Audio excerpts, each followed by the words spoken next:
Ladies and gentlemen, children, welcome to the HyperX Scrim Season 1 pre-game show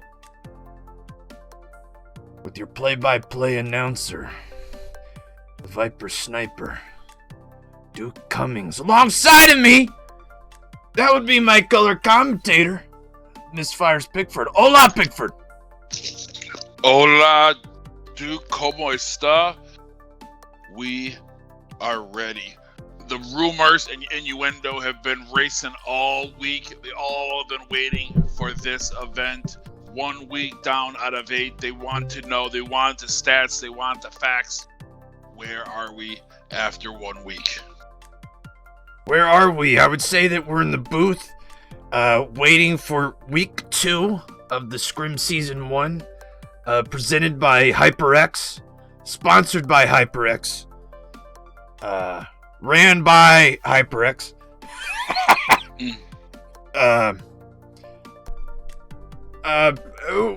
We have a couple of surprises, some things that we weren't expecting coming in to this second week. If you would have told me a team outside of, I don't know, 187 Black, maybe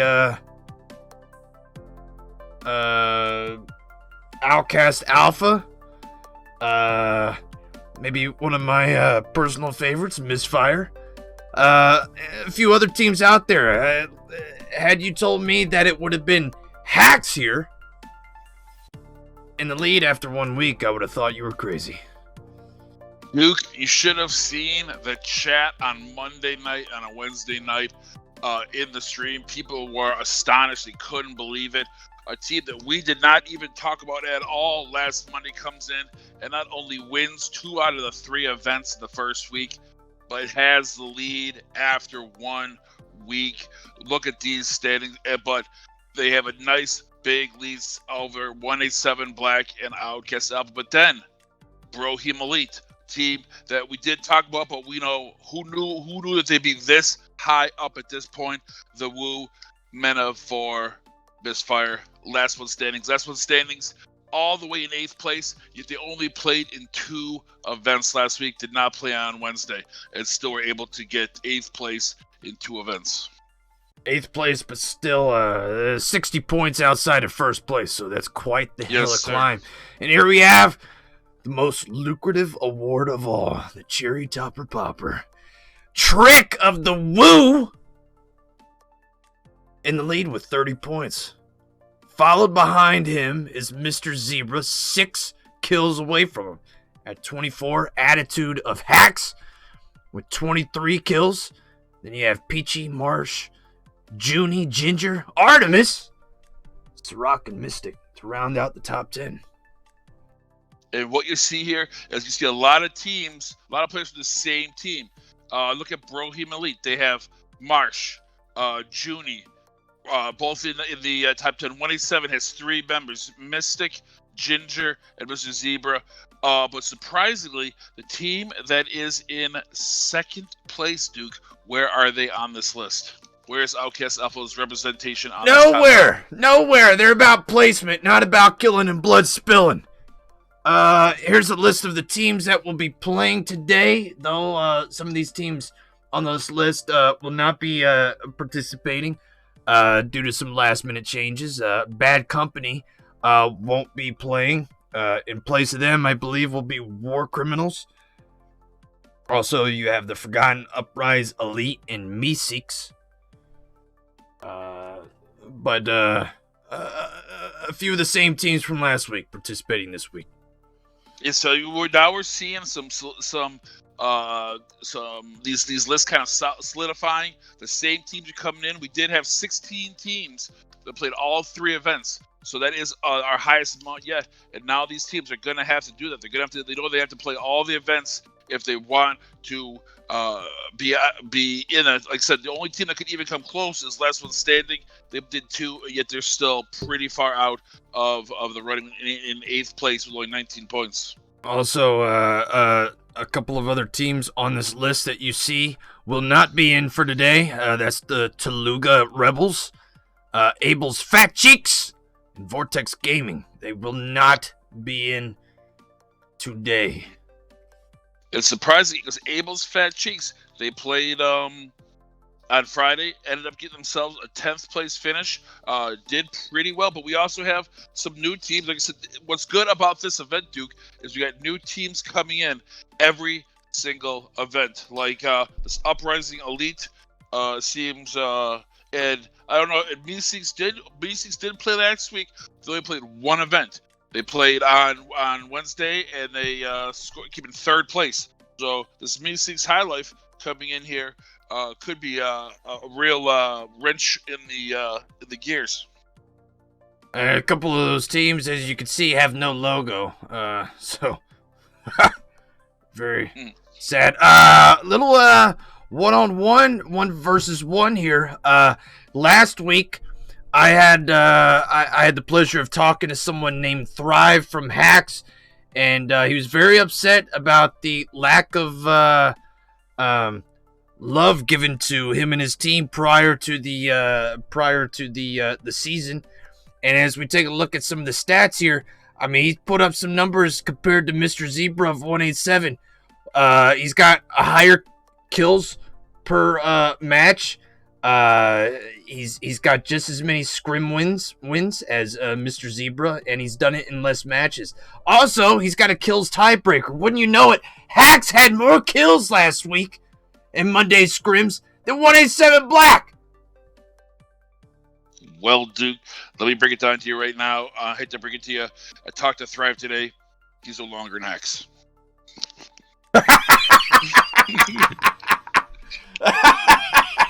Who's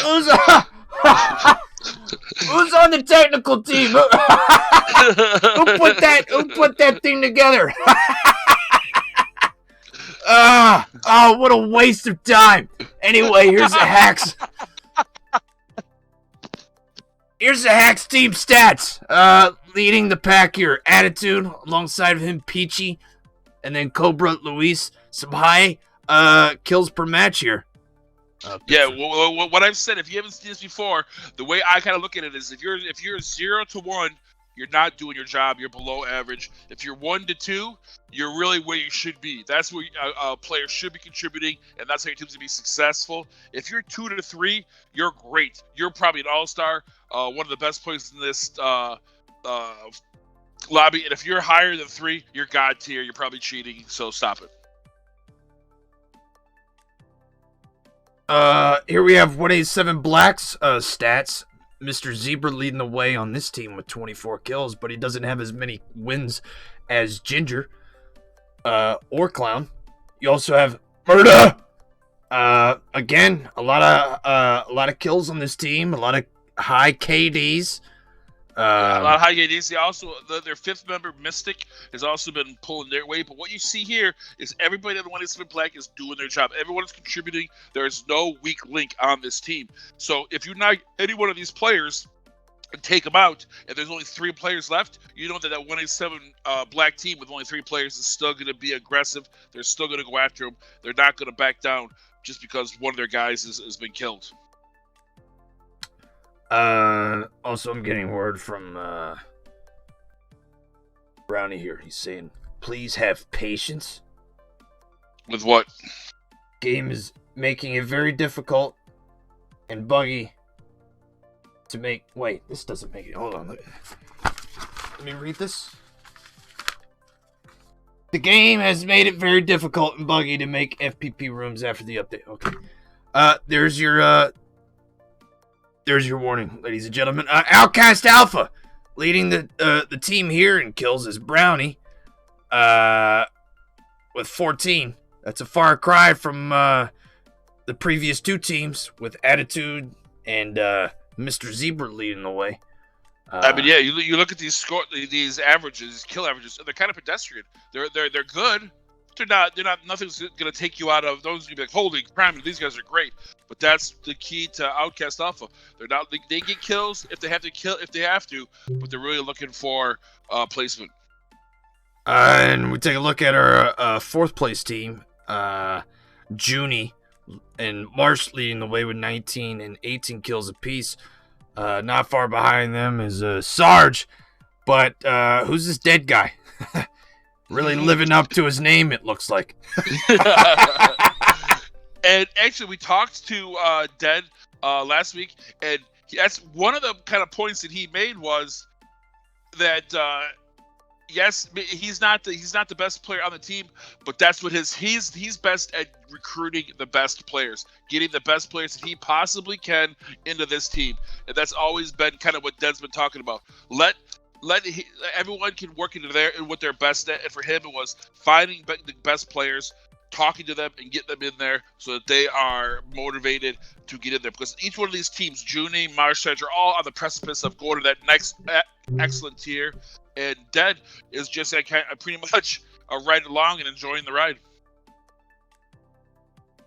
Our 5th place team, the Woo Trick with 30 goddamn kills. Really doing a lot of work on this team here. Jonica with the very pedestrian, as you said earlier, 8 kills. Sirach only half the kills that Trick has, and that's still quite a good bit. Trick is at that god tier level. I mean, just melted everybody down. What we see now, though, and especially we're gonna have to watch this in this Erangel match. Both the Woo and the Forgotten have both been dropping Gaznaya. Neither one of them wants to back off. I actually talked to the Forgotten. They said that they're not going to back off, that they're going to keep trying to dominate, take that place. And it's really caused a lot of damage for both of those teams. More so for the Forgotten, and that's one of the reasons why they're currently in 14th place. Then we also have Men of 4, 6th place team. As you can see, the numbers are starting to dip here on kills. God with only 5, FP 7, Real Deal 11, and BBC leading the team with 13 kills, though I was expecting a little bit more. Well, as you saw, and you were frustrated with it on Monday, where BBC was not in all the matches. He's not playing all the matches, yet he's still able to lead the team in kills. Real Deal is doing his job, and this is something we've talked about both with FP and God. We're going to be talking to both FP and God after match 1 is that as they know they have to do their share. It's something we've talked about for weeks and weeks. For Men of 4 to be successful, God and FP have to get their kills up above 1.0, and when that happens, that Men of 4 team is so much more successful. And last team we'll take a look at before we jump into some other statistics. Misfire. You have Vulcan with 11 kills, and then the rest of Misfire here, the starting lineup anyway. A little lackluster, to say the least. See, it's very convenient that you left off the number 7 killer in the whole That's Artemis. He's got 17 kills, buddy. 1.7 average. Okay, and for some reason he's left off the starting lineup whenever that team is put in. You look at the Monday sign-up list, and it's saying that this is a starting lineup here that I was given. Strategy. It's called strategy. We're not giving you. We're like Bill Belichick over here. We're not giving you our starters until the starting has already started. Well, you just did. Shit. You just gave away. Jesus Christ. We're going to take a look at our fantasy teams here very quickly and get the hell out of here because I'm not liking these numbers not one goddamn bit. God, you get smoked. I mean, what is that? 82 to 59, sir? Come on. Are you even trying? Trick with 30 kills, Mr. Z. Trick's numbers are bound to fizzle out. It's eventually Xerex is gonna, he's gonna get Xerex numbers. I have incredible players on my team. BBC had a lackluster week. I also have Ginger, who sure as his hair is red and he's got a fire crotch, he's gonna bring those numbers way up. I can almost guarantee it. Artemis, also part of Duke Nation, so I expect those numbers to climb. Killer, I don't know what I was thinking when I picked him. So, and same thing with Brownie. So maybe I'm in some trouble here. Now, your team Duke is like the Tampa Bay Buccaneers. A lot of hype, a lot of rigmarole, and then they shit the bed. After 1 week. Duke, I just got another little snoop. I got a little bird just came in here and told me something. Look at the roster if you're in there on team number 3, OUTcast Bravo.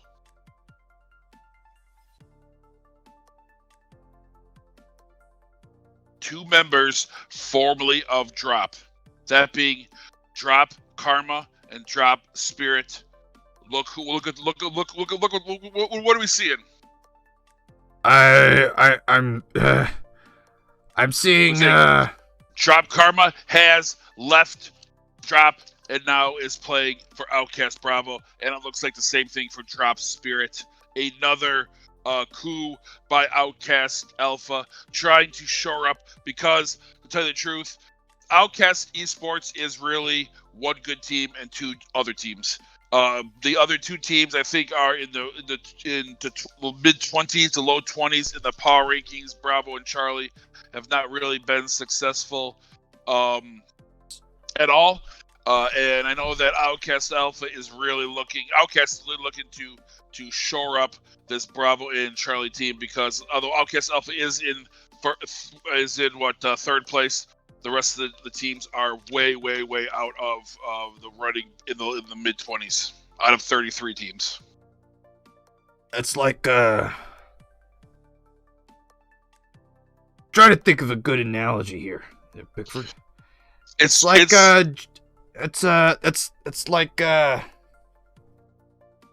don't know. Well, let's put it this way. Joe Montana going from the Niners to the Chiefs. Yeah, I mean, the thing is, but imagine if those 2 teams were not playoff teams. Well, I mean, so Karma, I think he was on the Drop Bravo team before this, and if you look at their let me pull up the stats for Drop Bravo. So somehow Brownie must be a wonderful negotiator, because let's see, let me They went from Drop Bravo was in 13th place with Spirit and Karma on it. So they went from a team that was in 13th place, but with that said, only 2 points away from 7th place to go to a team that is currently 24th.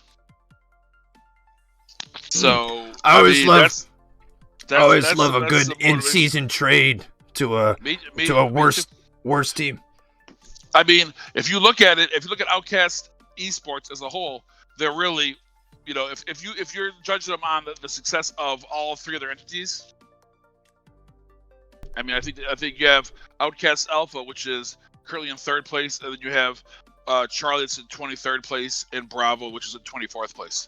So, I mean, obviously, but with that said, Brownie looks like C-Dub. Those guys are looking into it, and they're constantly making some changes. And they said they went and got 2 pretty big names, from both Drop Bravo, Spirit and Karma. And I wonder how this is gonna make Moldy feel, considering that this is the second real big loss that he's had in a few weeks. Obviously, Dead and those guys leaving to join Broham Elite. And then now Karma and Spirit drop into join OUTcast Bravo. Well, it appears that Dead made the right decision, as Broham Elite is doing quite well, our 4th place team thus far. But I got to question Spirit and Karma's move here. But the season we still have 7 weeks left. Who knows? Mm-hmm. Who knows what could happen? And the main drop team is in 19th place, actually not doing as well as their Bravo team. Yeah. But with that said, the Drop Bravo team, they still have 2 teams in here. They have Team 10, and then they still able to man a team at 17. Oh no! Oh, look down at number 17, Duke. No, there's no team. There's no Drop Bravo. Look at that, at Duke. That is that's a big issue, because, like I said, that's a team that was in 13th place, only 2 points out of 7th, and it looks like they're not either going to be playing. But is that big of a deal? I mean, that just means Drop can bring in some consolidate a little bit and maybe bring in some more firepower on the one team. Well, they need to because they really need to step it up. And if that happens, if they can push up from that, because they need to make some moves. I mean, it's still early, but the longer that you fall behind, the harder it is to come back.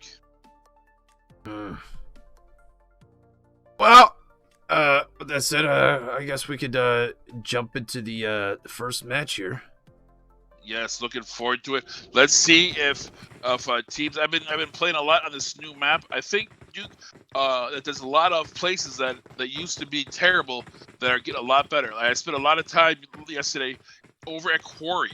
They've completely redesigned that area. One thing that was terrible about Quarry was that if you went down into that bowl, you were pretty much a sitting duck. I think they've added something like 9 to 12 warehouses in there, plus steps in between each level, a lot more buildings, a lot more cover.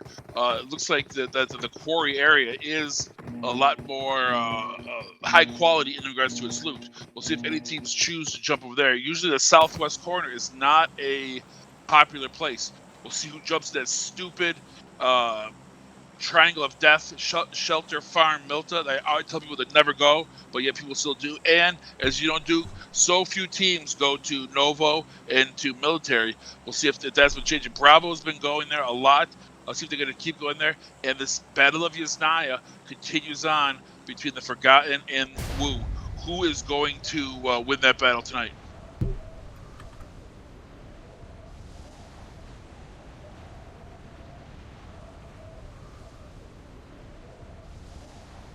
And just in case you forgot, I am beating you by 23 kills. I am going to have all 72 cans of White Tiger. Not if my money has anything to say about it. Your buddy can't buy you the skills, and that's what I got. My prognosticating. Oh, really? It could buy people off, though. You're gonna buy. Trick. I'm gonna need you to shit the bed here. That would be wow. That I wouldn't put it past you, but that would be awesome even for you. And as we were saying earlier, you have the Wu and the Forgotten all dropping at Yasnaya right now. And the Wu coming in with 4 players. They got I call that guy Chinese symbol because I don't read Chinese. We are getting some kills here in Severny. Team 20 Meeseeks. Facing off against Ghost Melee Elite. This is a battle between one top 10 team and one below the top 10 team. Yes, Ghost Melee Elite currently in 21st place, dude, in the power rankings. And but give what they did lose. Let's see, they lost Michael and Sarge. They lost 2 members right off the bat. They're trying to get out of there. They're trying to get Michael's got a motorcycle. They're trying to beat feet out of town, stay alive. They can't afford to get knocked out this early.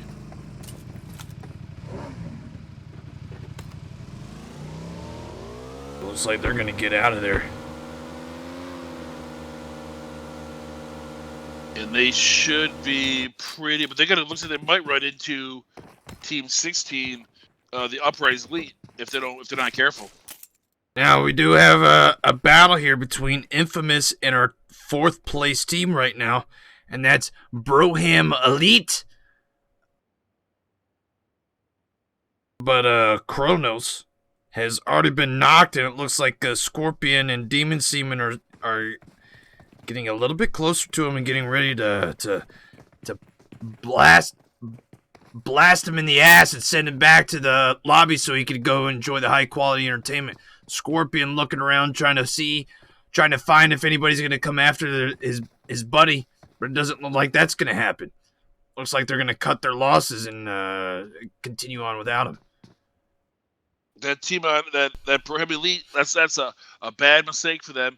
And Infamous needs to have a good match. They're currently the team that we've seen Duke says pretty much week 1 of these scrims. They're here for a lot of the events, but currently in 25th place overall in the power rankings. Oh, wait, 25th? Yes, sir. Out of 30. 25th? Yes, sir. How do you get 25th when there's only 24 slots? Well, because some of the teams aren't playing in every event. We've had a total of 33 teams play in Monday, Wednesday, and Friday. Some teams have not been playing every event.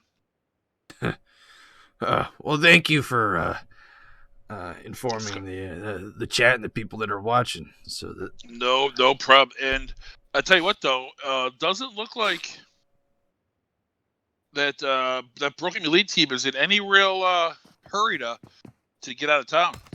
They are kind of pushing back, but not. They're still looting. They're still getting some Sarge, Junie, dead. Still getting some loot, and it doesn't. Infamous seems Scorpion kind of pushing it. This is what Infamous can get in trouble for. If you're gonna push up and try to get on these guys, you need to do it as a team, not just Scorpion and Roadless doing it, and then Pothead and Demons even staying back and looting for themselves. We do have True Savages quite close to OUTcast Charlie. There's really not much action going on right now. I'm a little surprised. This is something we see that they've really pushed out a lot more in regards to where people go. We got a top strikers team who's doing very well in Nova by themselves. Nobody in center military, but 10HP did take over the corners. ADP take over the bridge, and looks like Misfire doing a little split looting. If Proham Elite could kind of maybe rotate into them, but I think they're going to try to take the coast instead of going up to Quarry. So, yeah, right, and it's a large circle. So maybe if this rotation pushes down, or these teams now pushing from the right, the east into the west, that could be some issues, especially if they rotate into school area. But right now, yeah, it's everyone's doing their thing. Duke, yesterday we had it. Remember last Monday, we were 25 minutes in and had 54 players left. Based on how the circle works, it can only go for 33 minutes. then you get to no zone. So we lost 54 people in 8 minutes.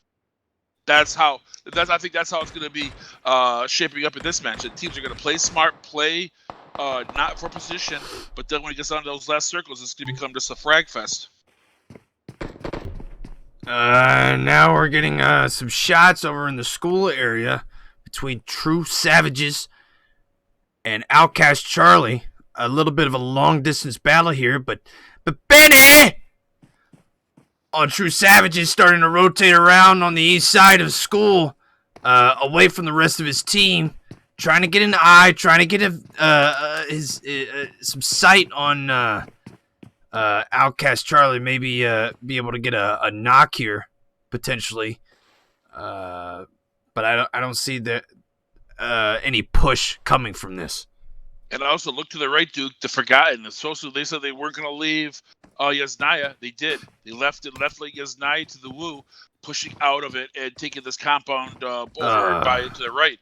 So, but there, now you have True Wolf kind of pushing up by himself, and he's going to get seen by these guys from the Forgotten and could be in some serious. Oh, he sees him now. He's trying to beat feet back to where he came from.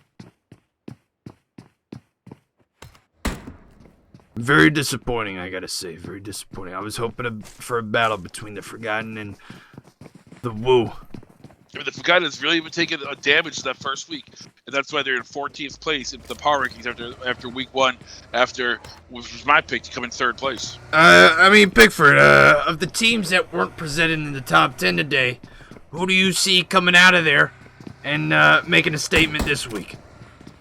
It really depends on how many matches they make. But like I said, the Forgotten's in 14.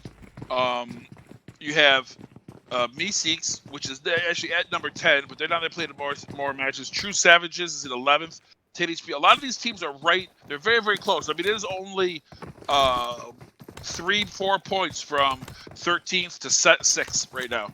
A lot of teams are tied, and it's just that total team kills are the tiebreaker. So what the teams have to do now, Duke, is just play consistent top 10 every match and get 4 to 5 kills. If they can do that, top 10 finish and 4 to 5 kills, they'll find themselves moving up in the ranks.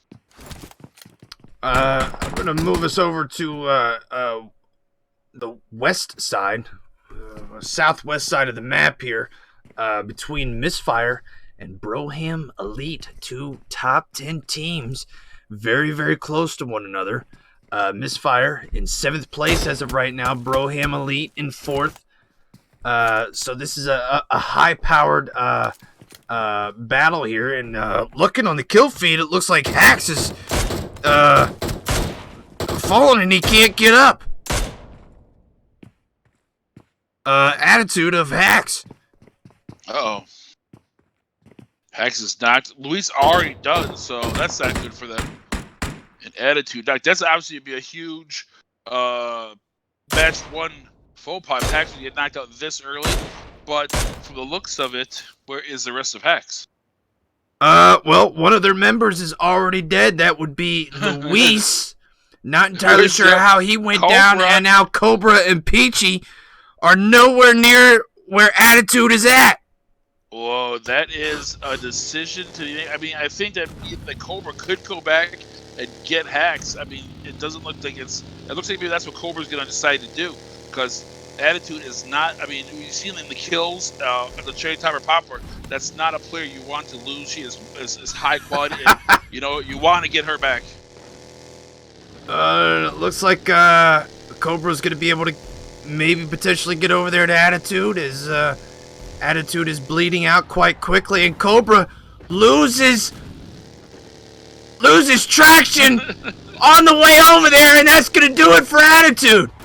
Oh. As Cobra just misses it, and now Hax is down to half of their team.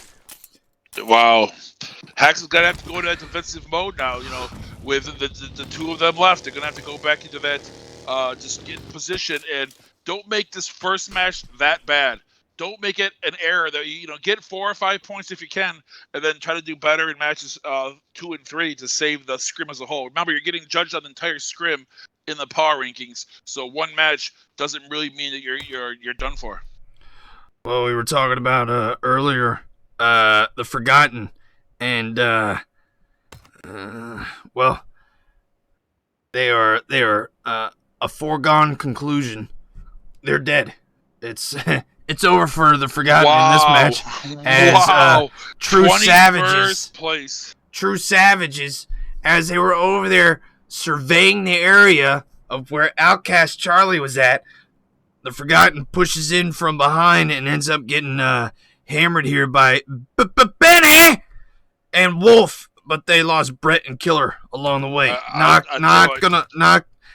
gonna work. That just isn't gonna do well for my fantasy team, Killer. I'm gonna need you to pick it up there, champ.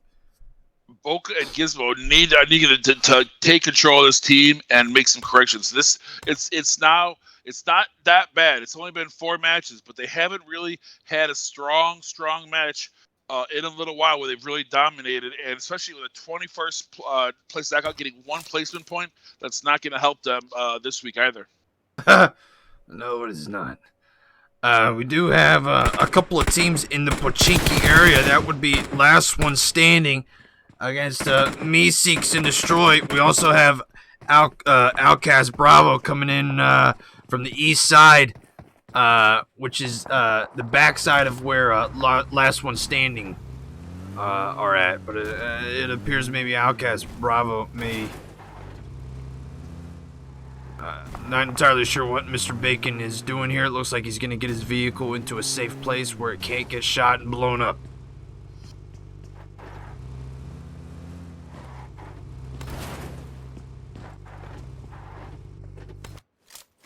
Now we're gonna let's go take a look at the second place team. I'm sure they're if they've been paying attention to the kill feed and seeing that Hacks has lost 2 of their players, I'm sure they're very, very pleased to see this, very happy, and they can gain a little bit of ground on Hacks this week if they finish, obviously ahead of them, and this match would be a good place to start. Yeah, they've been playing again. They've been playing with Mystic right now. They've been really spreading out that team. Playing with it. Oh, but Clown just gets knocked by the red. And then Clown, there you go, is now on all fours, begging and pleading for somebody to come save him. It looks like he's gonna be saved. Let's keep it on Clown here and Mr. Zebra to showcase just how it's done. Maybe Hacks can learn a few things from what Mr. Zebra's doing here. Didn't run him over. Didn't lose traction. And was able to get over there to his teammate, puts his hand on his shoulder, lets him know everything's going to be okay. Needs you to get your clown ass back up. He does so. I'm sure that he's busted Clown's chops. Watch out for those red zones. You should be able to evade those. Just look up, you can see him coming, move out of the way. Mystic here has got nothing but blood in his sights as he's throwing shots in the direction of, what team is this, the Woo? Ooh, a team also is very high in the ranks right now. Woo does have 4 team kills thus far. 187 Black does not have any kills. It would be, if this team decides to kind of engage and get into it, the Woo and 187 Black, whoever wins comes out there as a victor is going to have a big effect on the scoring. Certainly will. And it looks like your team, Misfire, is starting to get into it with Infamous, getting a couple of knocks, a kill there. It looks like they're going to wipe them clean. Looks like it. Infamous not able to take care a little bit of that Brohim team. That Brohim elite team kind of had a little bit of a beef with Misfire, but both teams decided to kind of push away. And then Infamous gets into it with Misfire. Misfire able to squad wipe. Misfire able to squad wipe Infamous, get the kills, and now Misfire with 4 team kills. Now Trick and the Woo able to get a knock on 187. Mystic going down, and now he's going to get picked up by Ginger. Ginger has the pleasure of being on Duke's fantasy team. He does. His skills are incredible. But it'll be for a losing cause. I beg to differ. Well, you're gonna do more than beg. You're gonna give up was it 7 cases of. Watch your filthy mouth! 7 cases. No, not gonna happen. Not gonna happen. That's mine.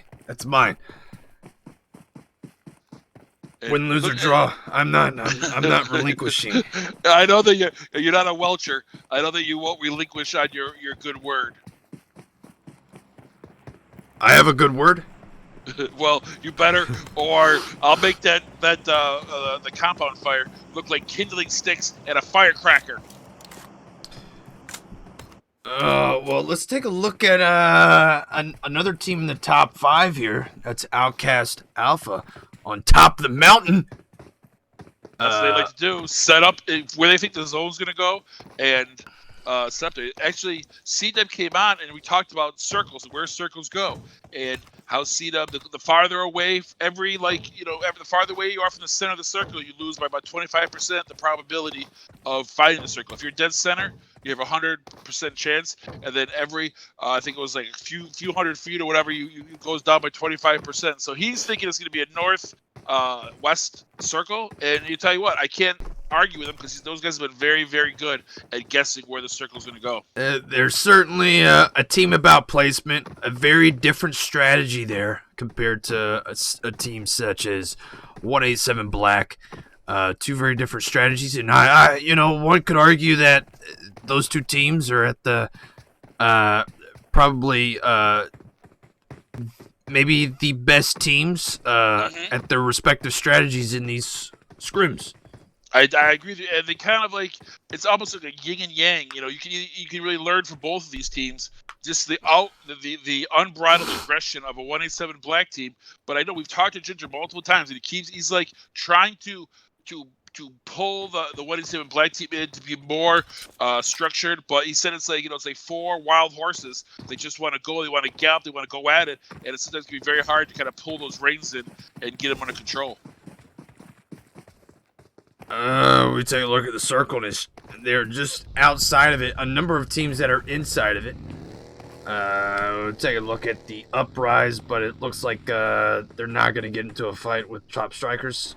And this is a team that's not in the standings as of right now.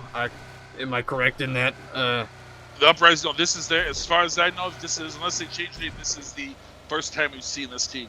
Okay, well then let's go take a look at a team that maybe has something to fight for here. Top Strikers. Ghost is getting hammered here by a new team, and now has gotten killed by this new team, which is 8DP.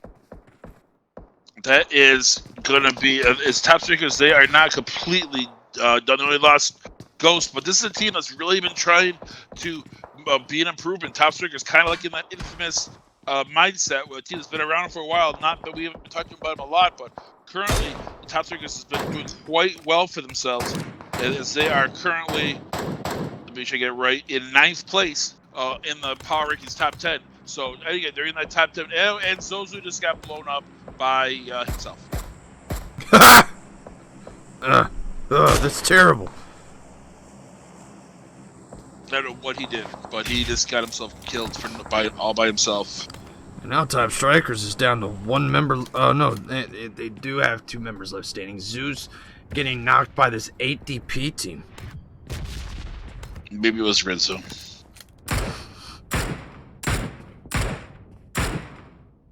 And this 10 HP team very, very close to where Misfire's at.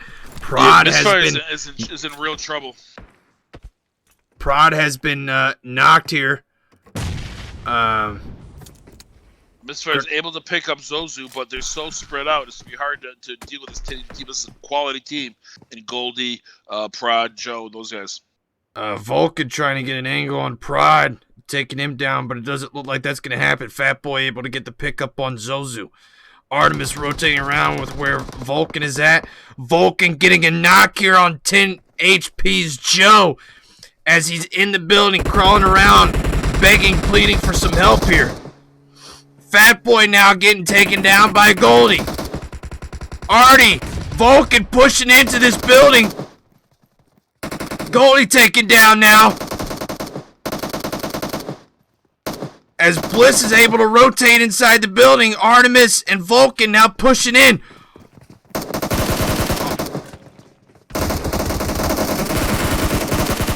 Ari able to go into the house and get the finish on this 10 HP team, but they do lose Fat Boy in the process here.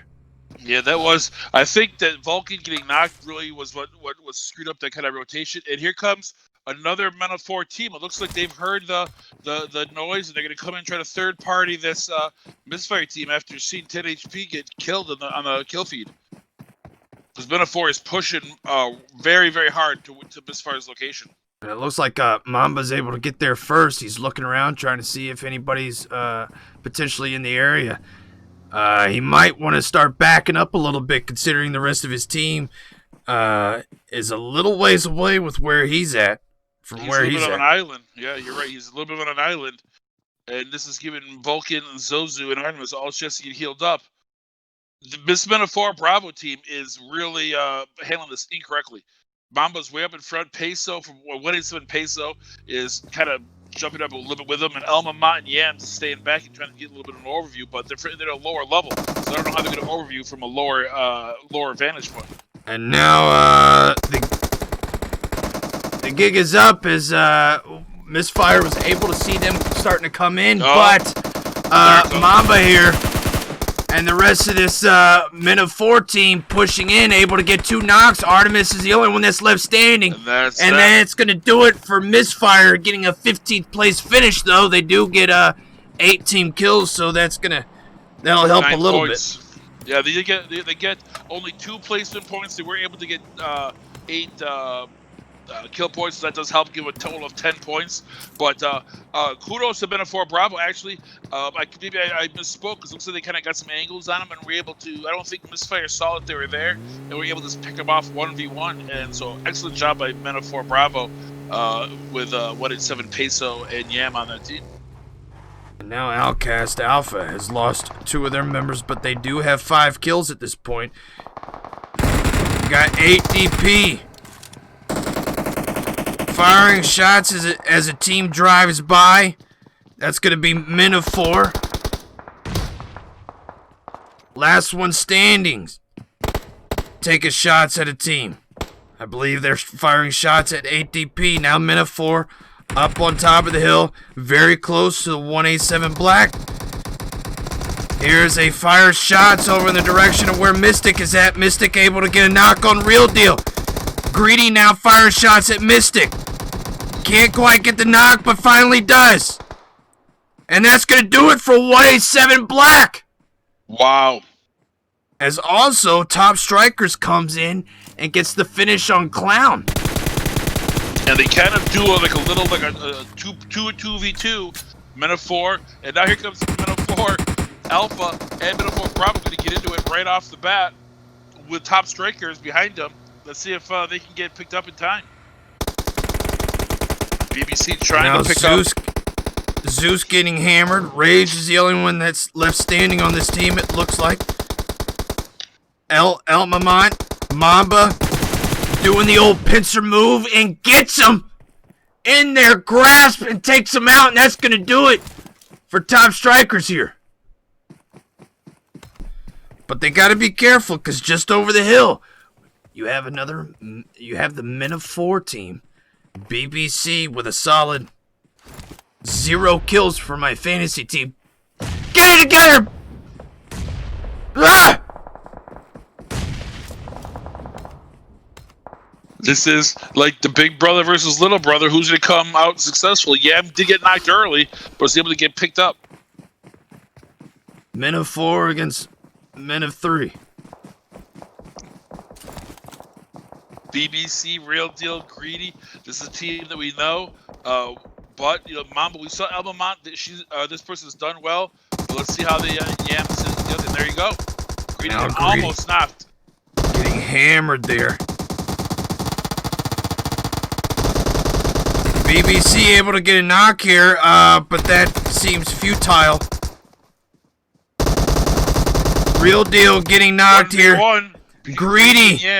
Greedy and Yam, the only 2 there left standing, and Yam's able to get the finish. But does he have enough time? They're all crawled up as fast as they can.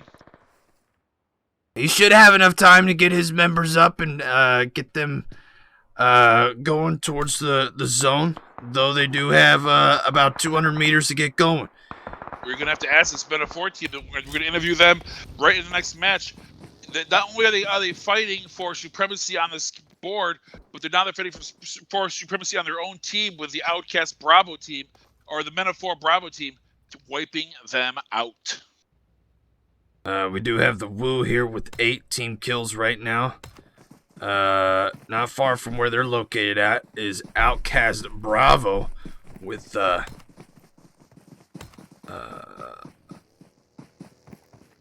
0. Okay. 0. But you know what? They're still alive, so that's good. And now Spirit able to get a knock. OUTcast able to get a knock here on Sirac. Trick gonna have to move back up to where his team is at. As the zone starts to push in, they have to get moving. So does OUTcast Bravo. OUTcast Bravo getting hammered by the zone here. Chipping away. Just waiting about as soon as this circle closes, it's gonna go to 6, and that's gonna be deadly. They're all gonna die. OUTcast Bravo's gonna die. And now they're able to take out Jonica as the zone finally finishes up, and they're gonna try and get the finish on Jonica as the zone kills them. That's gonna do it for OUTcast Bravo. And Trick able to get over the blue zone, keep his team alive, and now just going for pleasant points plus those third-party kills that he's so good at. Last one standing. We have 6 teams left. Last one standing. Broham Elite, Hacks, OUTcast Alpha, 8DP, and the Woo. A lot of these teams in the top 10. ADP really the only one that's out of the top 10, and last one standing. Although they are out of they're out a little farther. It's because they missed. They only played 2 events last week, so otherwise they'd probably be much higher up in the stats. It looks like ADP's gonna want to play spoiler here. They're just outside of the zone, right there on the rim of it. Now hammering shots over at Wadu and OUTcast Alpha trying to get the finish on them. This third place team, Brownie, the only one that's left standing, and he is outside the zone. He's gonna have to get a move on here in the next 10 seconds. Yeah, Brownie, if he can just, he's getting revived, and they have 4. They have only 30 meters to go, so they should be able to make it. But they're not gonna have time to wait for that smoke to deploy before they have to move. They're gonna have to move before that. And now Trick goes down, and now Sarge is able to get the finish on Hacks here, but now he gets knocked due to the zone, as he was getting taken out by Last One Standing. Last One Standing with 3 of their members left. 8DP with all 4 of their members left standing. Brownie is not Wadu crawling, rubbing his member in the dirt. Wadu only one alive. Brownie picks him up, only to get knocked. And look at ADP staying alive, getting over there. Look at that little compound they built in the front of these vehicles, dude. They got their own little tractor plus 4 other vehicles set up perfectly. That's just how you want to see it. Plus, they're still up. Now they're going to move them forward right now and make themselves another little compound, another little wall, a little bit closer. This is high quality gameplay right here. Look at that, just perfectly setting that compound up. Now Last One Standing, 3 of their members. They almost got taken out by Broham Elite's Junie, but Me Too was able to see what was going on, take Junie out, and now they're focusing they'll be focusing their resources over here on 8DP, but 8DP has quite the fortress built up for him here in this zone. 24 seconds left before Last One Standing have to push in and get after him. Dizzy going down at the hands of Dark Soul. He's already in the zone. They don't have to worry about it. Hey, look at the use of the smoke. Still having smokes left 30 minutes in. Still having the ability to have utility. 8DP looking over there where OUTcast Alpha is. This team, OUTcast Alpha, still in the mix here. But the zone is starting to push in. They have to get going. ADP keeping their eyes and their attention over at OUTcast Alpha, waiting for them to reveal themselves through the smoke. Last one standing starting to push into the zone as well. Now they see Brownie and Wadu coming in, take them out quickly. Now they direct their attention over to last one standing. And last one standing, Frankie, Dizzy. These are quality players, former era players, tier 2, tier 1 players. They know what they're doing, but ADP is playing some great squad tactics right now. Frankie, me too, Dizzy, utilizing the hate to their advantage. And look how the ADP, they're putting the smokes in front of them, giving them enough room. That's not only is it keeping them covered, it's blocking last one standing's view of them. As they rotate left. Dark Soul going down, Dizzy going down. Dizzy getting taken out. Me too getting taken down by a stranger. Bismarck's getting taken down. Frankie able to get the finish on one of them. They don't know where Frankie's at. Me too trying to crawl back over to Frankie, but the smoke dissipates. They see Frankie and take him down, and that's going to do it as ADP takes the first match of tonight's scrims. And just for a heads up, we will be talking to Frankie from Last One Standing after match 2. So we'll talk about that. But look at that finish. This team out of nowhere, ADP, 8 kills, Duke. Strong finish. Not only getting the points for first place, but getting that extra sweetener, that extra 8 points, 38 points. Very well. Automatically, I mean, just right there, just doing so well, getting them so much strength. Going into the second match. Last One Standing, came with 9 kills. OUTcast Alpha doing what they do. Remember, we saw them. They only had, I think, they had 0 kills going in to those last rounds or those last circles. But end up, I think it was 3 actually, end up having, I think, 8 by the time the match is over. So getting third place plus another 8 kills. This Brohim Elite team in 4th place with 3 kills. Hacks, 5th place with only 3 kills. So maybe not as strong as they wanted it to be, but they were able to get themselves. But more importantly, Duke, we move on and we are able to bring in 2 of the guys that we know that we've talked to from Men of 4. That is Men of 4 God and Men of 4 FP. First of all, thank you guys very, very much for giving us a little bit of your time tonight. Thanks for having us. So, first question is, do you find it a little uppity for Men of 4 Bravo to wipe you guys out like that? And how you guys going to handle that? Because I know that usually when it's team-on-team violence, that's the hardest kind of death to take. Yo, go ahead. Yeah.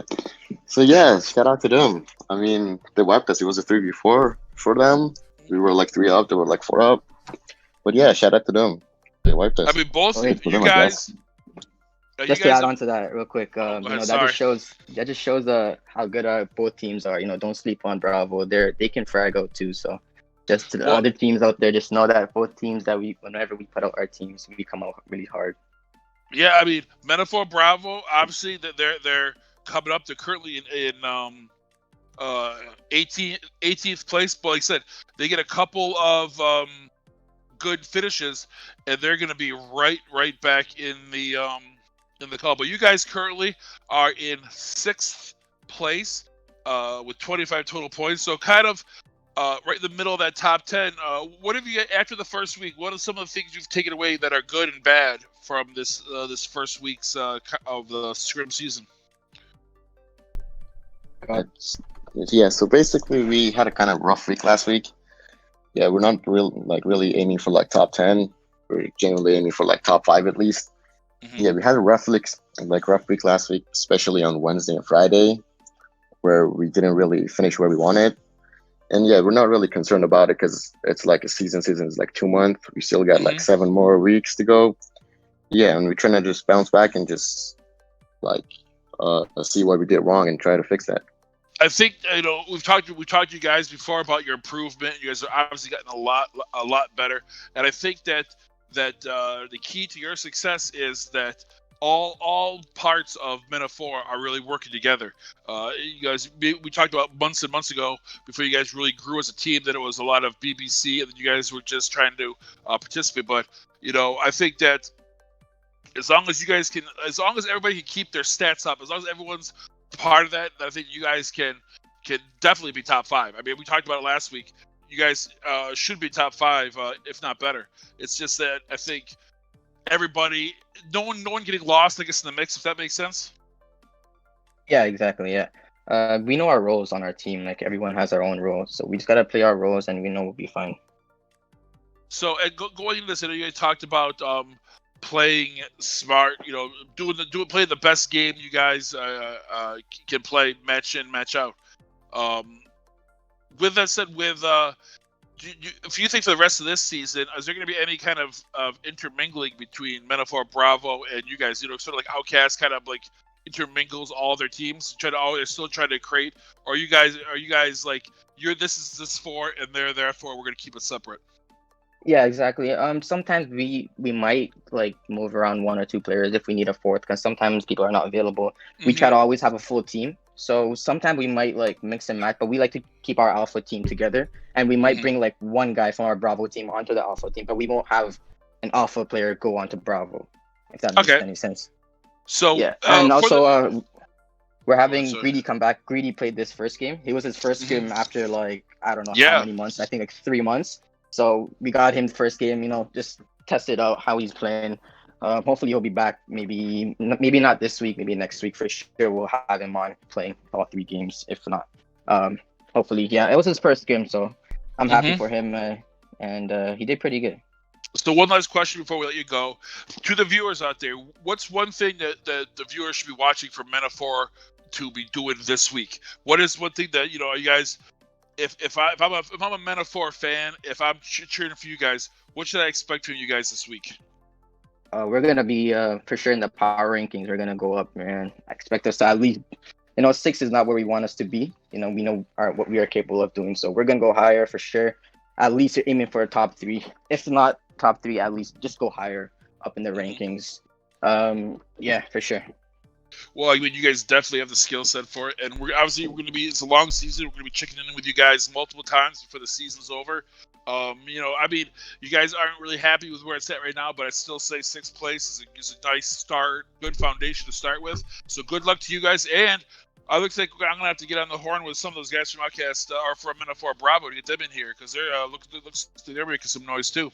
Yeah, exactly. And before we leave, I just want to thank you guys, you and Duke, doing a wonderful job, and also OUTcast for hosting these scrims. I know you guys put in a lot of work, so thank you guys so much for just hosting these scrims.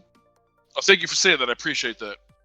And one last thing, thank you guys also for whenever you guys cast these scrims, we always go back the next day and listen to what you guys say about us and whatever constructive criticism you guys give with us. We always listen to it, and because it's always good to listen what someone else is saying about your team from a different perspective. What you're doing wrong. There's only so much you can do as a team, and try to fix things. But when you listen from someone else's perspective and you see what you're doing wrong, it can really help your team. So we really appreciate what you guys say about our team and the constructive criticism you guys give us. We always listen to it and take that into account for sure. I appreciate that, and I'll let you guys get off. You guys to listen on the way out is that that's always our goal. Our goal is to always, for me at least, to give you my opinion. One thing that I can do that you guys can't, or the players can't, is I watch it from above, and that gives me such a great advantage over. So I'm saying, why are they doing this? They should be doing that. Well, of course, because I'm watching it from 50 feet above, so I can see where everybody's positioned. I can see where someone's hiding and stuff like that. You guys can't see it. So that's why I said it. But anyway, I really appreciate the kind words, you guys. And I think, obviously, I can tell you guys, but studying you guys are one of the most improved teams. We've talked about that. But I don't want to be the one to cause you guys to not make it. So if you guys are... Oh, yeah, we got 3 minutes. Yeah. I'll let you get it in there. So, because I don't want to get yelled at for playing the game. So good luck, guys. And we will see you. We'll talk to you soon.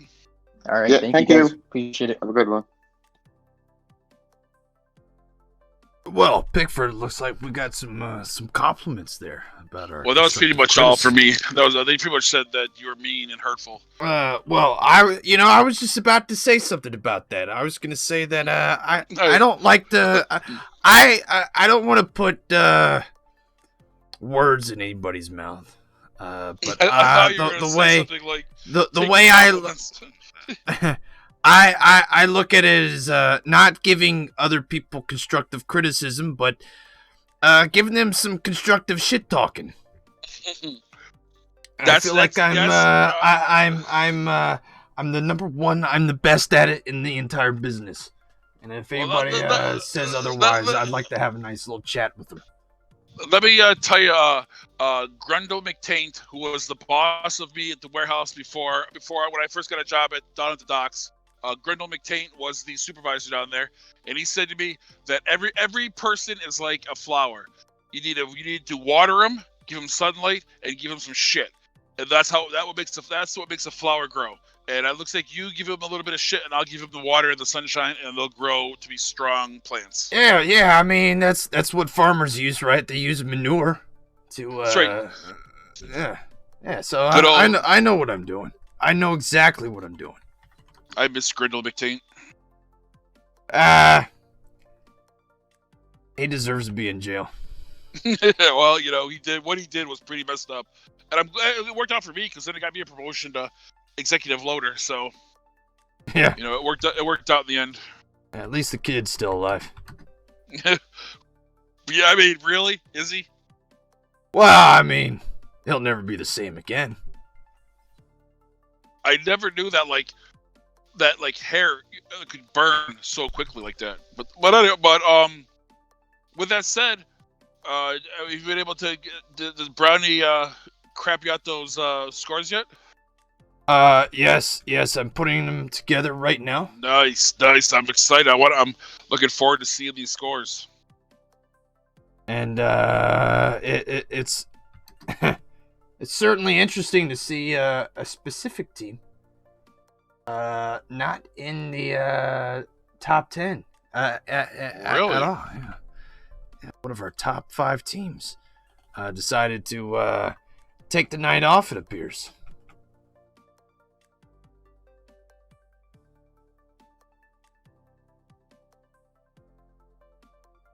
Although I wish it was OUTcast Alpha, I'm sure it's not. No. No, they were near the end there, so yeah, we still have to put up with them.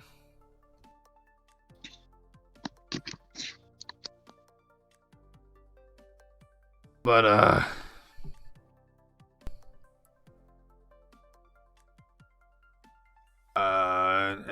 once we get into the next match, we'll Duke, do you not have this map downloaded?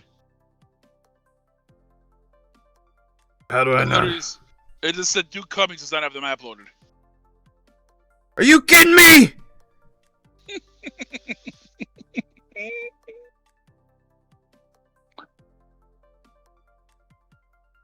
Are you even in? No. Oh, jeez. I guess I'll be telling you what's happening. Oh, okay. I guess. I mean, if you're not in, what else are we gonna do? Did they start? Oh no, he switched it to Sandhawk. I have both of them. I have both of them now. Can you get in? Yeah, I could get in. I just gotta punch in the numbers again. I mean, it started. I don't think you can punch the numbers to get in. Oh, it started? Yeah, he started it.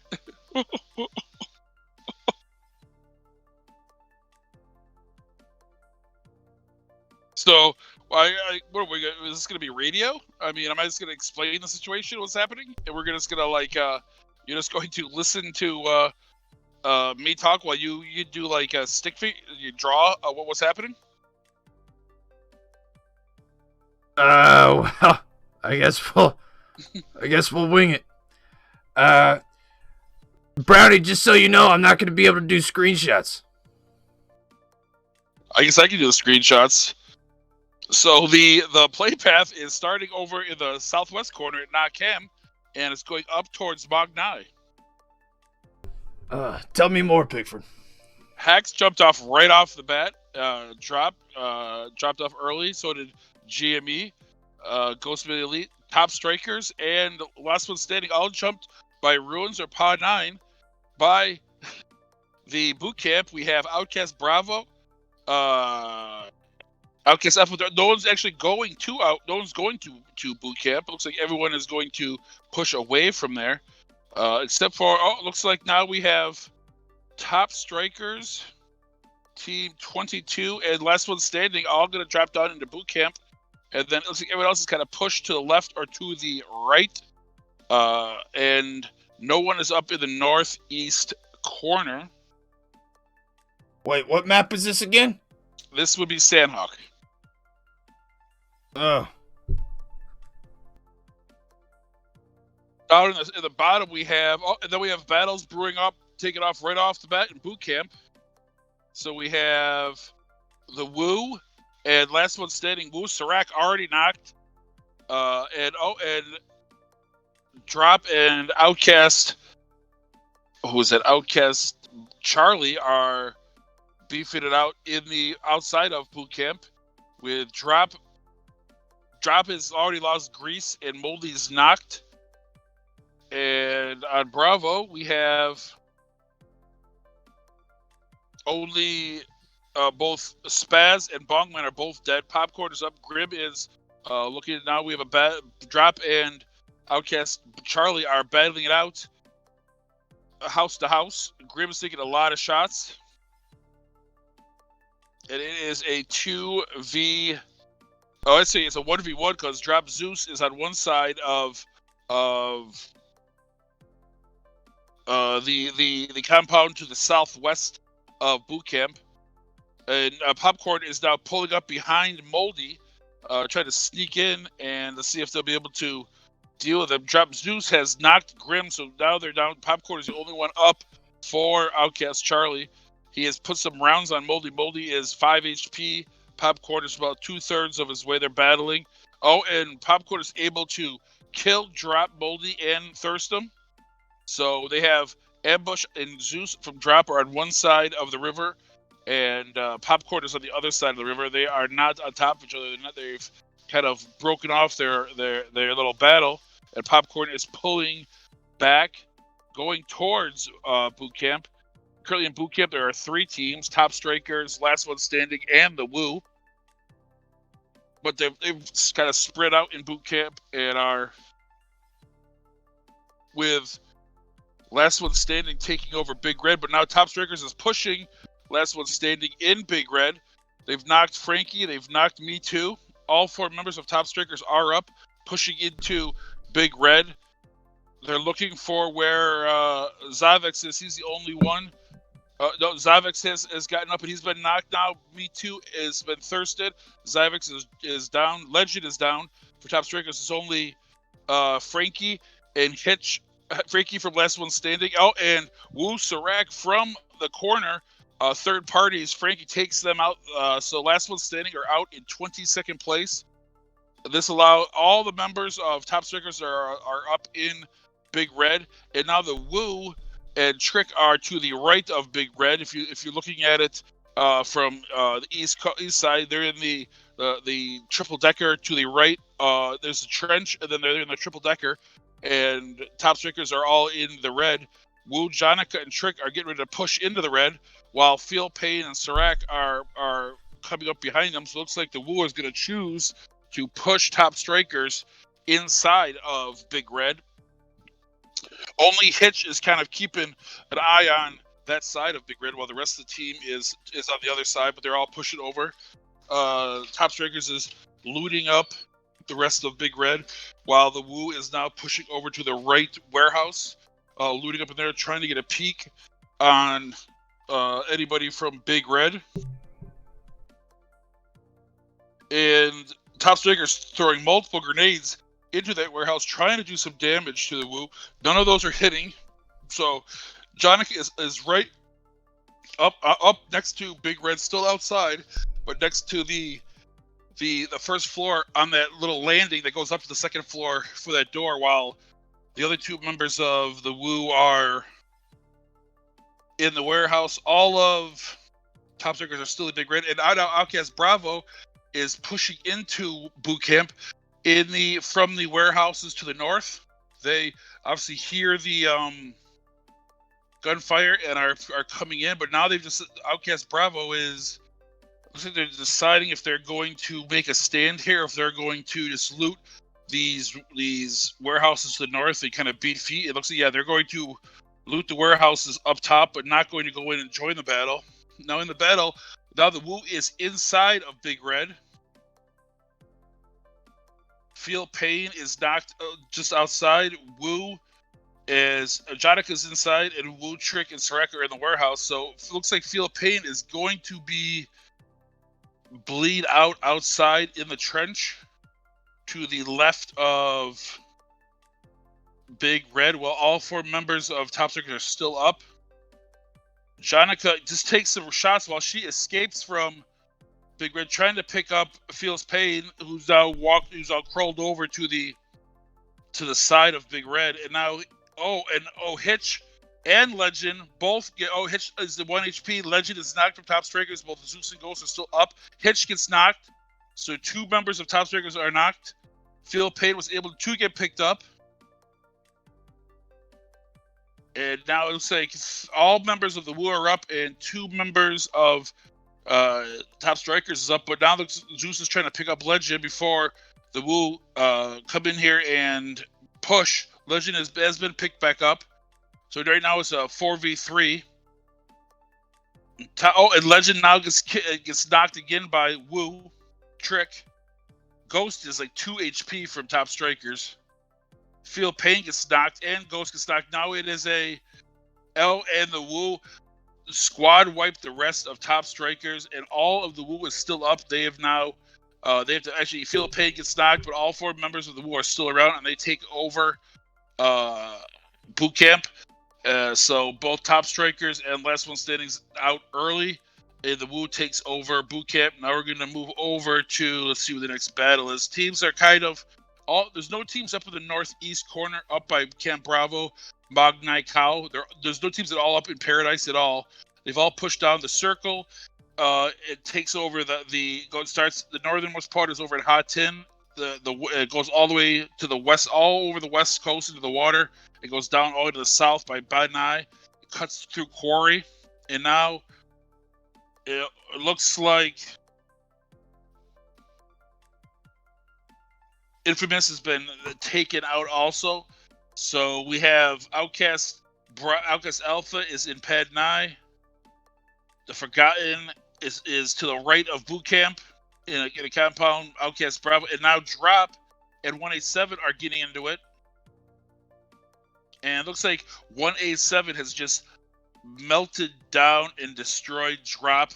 The Drop team of Ambush, Zeus, Moldy, and Greasy. Although they were able to get 4 kills before they got knocked out, but 187 has squad wiped them with. They did lose Clown in that battle, so they have 2 kills, but only 3 members left. Currently, teams are rotating through, everyone's kind of found a way into the zone, into this it's on the complete west coast of Sandhawk. And teams now are kind of separated. No one's really getting into it. Teams are just kind of rotating around. It looks like we have Ghost Melee Elite has now got into it with the Brohim Alpha team.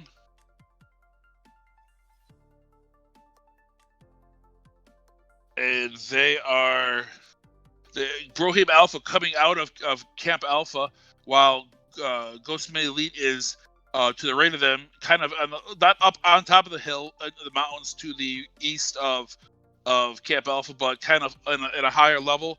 While True Killers is to the south of Brohim Elite and to the south of GME. So these teams are kind of making a little triangle between Camp Alpha, the mountain, and the bridge that connects Ruins to Camp Alpha. Hacks is in dead center in Alpha, pretty much just camping out right now. 187 is to the up northeast of Ruins, and Outcast Bravo is on the shore of the section that Ruins is on, looking across at boot camp from their vantage point. It looks like Outcast Alpha is now getting into it with the Uprise Elite. All members of Alpha are up, and they're kind of pushing on this Uprise Elite of Sicilian, Killa, Action, and Kevin. Outcast Alpha is in the houses, while the Uprising Elite is outside the houses behind rocks in that compound that is just north of Panay, but south of boot camp. Killa knocked and Wadu Heck is knocked and thirsted. So they've already lost Wadu Heck, but Killa is knocked. They're throwing grenades at Kevin and to Killa. Looks like the Sicilian and Action are they're pulling back a little bit. They're trying to get a little bit of an overview to see where Brownie, C-Dub, and Gold are. Oh, Gold throws a perfect grenade, knocks Kevin. So now Kevin and Killa from the Uprising are both knocked. The Sicilian and Action are still up. They're about 25 to 30 meters behind Kevin and Killa at a higher area, while Gold is in one building. C-Dub and Brownie are using the walls to this compound to their advantage. They're able to finish off both Kevin and Killa from, but the Sicilian's able to knock Brownie, but Gold is able to knock another member of the Uprising. Action is the only one up, and Wu third party come in and finish off the Uprising from behind. So Outcast Alpha is able to finish. Although Brownie was knocked, he's able to get picked up by C-Dub. Gold is still up. The Uprising three of their members were killed by Outcast Alpha, and then the Wu came up from behind and finished the last person. So now the Wu and Outcast Alpha are kind of close. I don't know if they're going to get into it. The zone has shifted again, and now it's the northernmost part of the zone is Camp Alpha. Southernmost part is Nakam in the south. Half of the zone is in the water to the west. And the easternmost point is Padnai. 187 and who is that? 187 and Ghost Metaphor Bravo are now getting into a beef with the Forgotten right there with Bocabra and Blade. Who else is with them? Is still up with them. All the members of the Forgotten are up there. They're in a little bit of a battle with this Metaphor Bravo team. The blue is coming in right now, but it's only the second zone. So it shouldn't be that bad. They should be able to fight in the zone and still be able to make it into a zone if one of these teams makes it. But it looks like they're gonna not worry about the zone and just kind of keep this battle going between Cal, Bocabra, Blade, and Gizmo versus Mamba, El Mamat, 187 Peso, and Yam was killed earlier, so that was also now what Metaphor Bravo is pushing back into the blue to try to rotate away from the Forgotten. While the Metaphor main team is now currently battling it out with Meeseeks in the area that is to the east of Tambang and north of Nakam. They are going at it. God is knocked. BBC is knocked. And both God and FP are still up, while all the members of Meeseeks are still up. But all but Meeseeks, Nix is knocked. God is knocked, but Real Deal was picked up. So God is knocked. God was thirsted. Real Deal and FP are still up. 2 members left, while unknown from Meeseeks is knocked, and Meeseeks Nix is knocked. Unknown is now dead. So it's only Boss and Trex are up for Meeseeks. Nix is knocked, about to bleed out, but looks like they're going to be able to pick him up. So now we have a little bit of a standoff between Real Deal and FP. FP is at like 2 HP right now, up, and he was killed by, and Brohim Elite is just kind of pushed down and third-partied him with Dead, Kronos, Sarge, and Junie. now that now Meeseeks sees that Brohim Elite has showed up, Sarge is not. Sarge is knocked down about 10 HP, but Boss from Meeseeks is knocked out of the way. Only person up now from Meeseeks is Nyx, and now Junie and Kronos are both pushing into Nyx, and they finish him off. So it looks like Meeseeks is going to be out in 15th place, and it looks like BH Brohim Elite will be able to get all their players up. We then now go down to Knockcab, where 10 HP was getting into it with Real Deal. Real Deal pushed back and ran right into 10 HP. But 10 HP is able to push. Well, Misfire has now decided to, all of them have jumped into the water to the west of Nakim and are going to swim up the west coast to try to get on Tom Bang, try to get up in that area. While it looks like 10 HP is going to do the same exact thing. This is going to kind of be 10 HP is on the shore to the right of Misfire, while Misfire is in the water. So I don't know if 10 HP can see them. There is a boat sort of in that area, but if 10 HP can see Misfire and put some rounds on them, then Misfire will definitely be in some trouble. Because Fish, Artemis, and Vulcan are on the water, while Fatboy is to the rear, still up. It looks like 10 HP Bliss hears something or sees something, because he is turned around and is now going up the hill. I think Bliss sees, and now he just killed Vulcan right out of the water. Fatboy and Fish and Artemis all in the water. Artemis Bliss is taking pod shots at various members of Misfire as they're in the water, but they're way, way, way, way, way out there. So as Misfire, now the Blues is starting to also hit Fatboy and Artemis in the water, and we won't be able to pick a butt. But two of the members from 10 HP were trying to camp out Misfire, and Real Deal came up from behind them and knocked both Joe and Prod from behind, finished off them both. So 10 HP was camping the cliff, trying to get some shots on Misfire, and Real Deal by himself was able to take out both Joe and Prod from 10 HP while they were just looking out over the cliff. Misfire again trying to swim through the water, but like I said, they have a long ways to go. Artemis has 294 meters to go just to get out of the blue. They have no opportunity to heal. They have no team kills right now. Vulcan dead. So Fish, Fatboy, Artemis they're all swimming to the west of Tom Bang, trying to get into the zone. Bliss still is healing himself. He's just decided he's staying in the boat because he knows that Real Deal is right there. And I think that Fatboy is going to try to steal the boat that... Oh, Fatboy almost tried to steal the boat that 10 HP Blaze was in. Is he going to try? He tried to, but he wasn't able to get there in time. Bliss takes off with the boat. And now Fatboy is kind of stuck in no man's land. Fish has decided to come out of the water. He's on the shore. But again, he's still, Fish being 742 meters in the zone, but at least he's out of the water, so he can heal himself. Artemis almost he was able to get out of the water, applying bandages to heal himself up. Misfire in a tough spot. Half their team. Oh, and looks like Men of 4 Real Deal was able to shoot 10 HP out of that boat that he was in by himself. 10 HP knocked out. In 13th place. I do not know if Real Deal doesn't know that Misfire is still out there, so he's pushing away. So I don't know if Misfire's gonna be able to get this far out of the blue, but we'll have to come back to them. In the ruins, you have 187. You have Men of 4 Bravo dealing with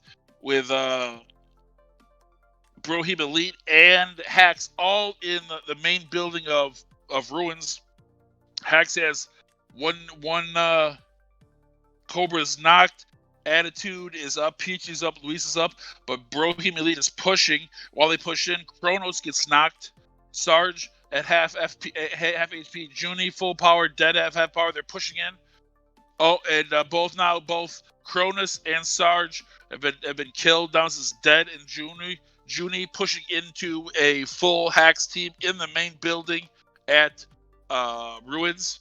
And as they fight, the blue comes in there. It is the fourth blue, so it's still blue that you can handle. But as soon as it gets to that fifth blue, that's when it's going to start getting super spicy. Peachy and Cobra trying to find Dead and Junie inside this main Ruins building, while Attitude and Luis have kind of pushed away from the main building, trying to skid the blue, leaving Peachy and to deal with the situation. But you know what? Peachy is now going to pull back too. Cobra's pulling back. They're going to leave Dead and Junie hiding in the corners of Ruins and try to get out of there as fast as they can. As 187 Ginger knocks Brownie. We have they are dealing with each other on the bridge. It's now the zone is closed to where it's south of Camp Alpha to the bridge up on the northwest corner. We have 12 teams, 28 players. Misfire is still trying to come out of the blue. Bravo Elite, Hacks, and Metaphor all coming up from the south. The Forgotten with only Gizmo left. Just hiding out, maybe trying to take some pot shots. 187 Black and OUTcast right on that bridge, battling it out with Ginger and Gold exchanging rounds. Hacks knocks Metaphor, Alma Mater. The play zone takes down Artemis. Artemis is killed. He can't get out of the blue. So now Misfire has two members left. Fish is knocked by the play zone. Only one up for Misfire is Fat Boy, and he is down to his few last bandages. He's going to probably most likely die in the blue. Misfire trying to take a unique rotation. Doesn't work out for him. Looks like they get knocked out in probably 11th place. OUTcast Alpha tried to guard that the zone from the other side. Hacks Attitudes on the other side of the water, the south side, where Gold and it looks like it's Gold by himself. Gold is the only one up from OUTcast Alpha now, guarding, putting shots on Hacks, who are still on the other side of the river. They're going to have to come across the water and deal with the blue at the same time, while Gold is putting shots at him. It's going to be very, very difficult for Hacks to get across the river. Attitude's down. Cobra's down. True knocks Ginger as when he's coming, I think. That is Misfire is our 187 is knocked out in 8th place. Misfire is out due to the zone. We are now going into the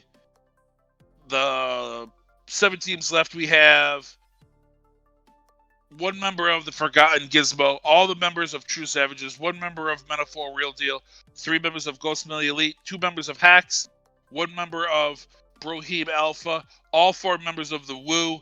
Currently, they have 12 kills. That's all the teams we have left up, and they are now in the circle that is all land. It's an open field. It's going to end this up. The play zone kills Peachy as he tries to get across the water to push in. All the teams are waiting to push into this last circle, which is all land. Ghost Melee Elite is to the north, and the Woo is at, like, say if it was at 2 o'clock, they're exchanging rounds. Team 22 Feel Pain. The Woo is also at, say, 5 o'clock. 5 o'clock on the clock. He's shooting down at the Forgotten Gizmo, who's out at 6 o'clock. And now True Savages are pushing counterclockwise outside of the zone, trying to deal with Metaphor Real Deal. He's the only one up for them, while Ghost Made Elite and the Woo battle it out. And True Beanie knocks Ghost Made Elite Ghost. Woo Trick kills Ghost Made Elite Michael. Woo Trick knocks Ghost Made Elite Savage. True Wolf knocks Metaphor Real Deal. That's a Real Deal. Metaphor out of it, knocked out in 4th place. We currently have 3 teams, 4 members of True Savages, all 4 members of the Woo, and 1 member of the Forgotten Gizmo, kind of just proning out in the south. But Feel Pain from the Woo knows he's there, looking at him, just trying to fight, putting rounds in that general direction, trying to get some shots on him, but he's not able to hit him. Now True Killer sees Gizmo, and now he's getting shots from 2 different spots. Woo Trick knocks True Savage Beanie, and was the Wolf that returns the fire. True Savage Brett kills Gizmo from the Forgotten. Finishes in third place. Now it is a 4v4, the Woo versus True Savages. Nobody's in the zone right now. It's about to come in. In 33 seconds, it's the seventh zone, so it's obviously super, super spicy. And these guys are just kind of got distance from each other, open field, little bit of but it is the to the left of the field is higher than the right. It's the side of a hill where the Woo, Jonica, and Serac Trick are up in the northeast corner of the circle. True Beanie and True Wolf are up in the upper northwest side corner, and then you have True Bread has rotated around to the right to the lower lower side. Oh, and Trick knocks Wolf.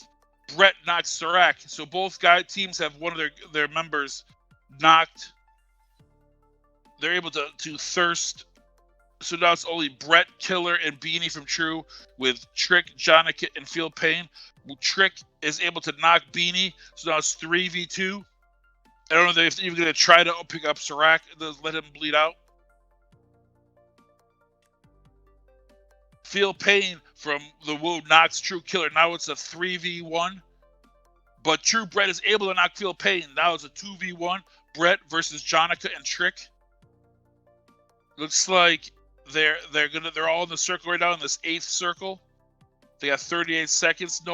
Brett can't pick up anybody because of he's covered.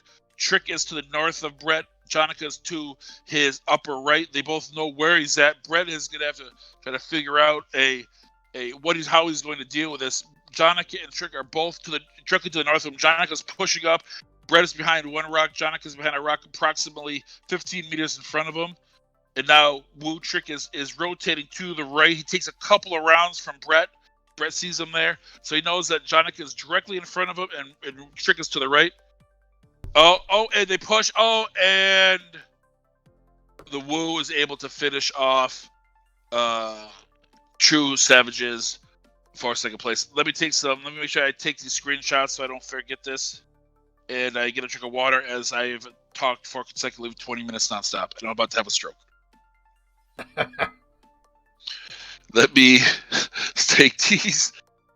So I apologize if that story wasn't to your everyone's liking. I did my best. So let me make sure I take these screenshots perfectly. I don't want to. Who undownloaded your map, Duke?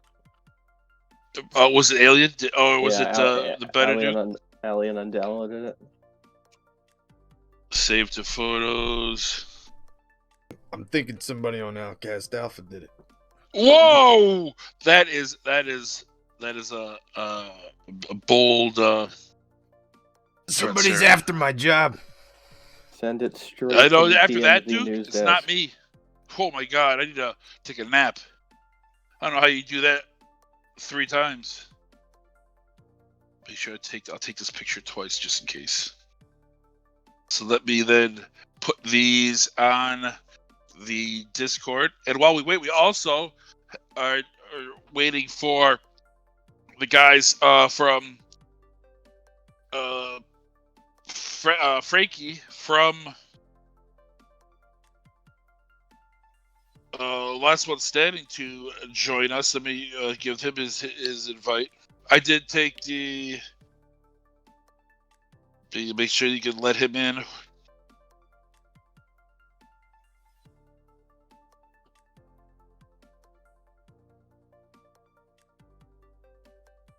You can send him in. All right. So as we wait for Frankie, I am going to send. Let's see where's the screenshots. Get these screenshots posted so that we can get these scores to you guys as quickly as possible.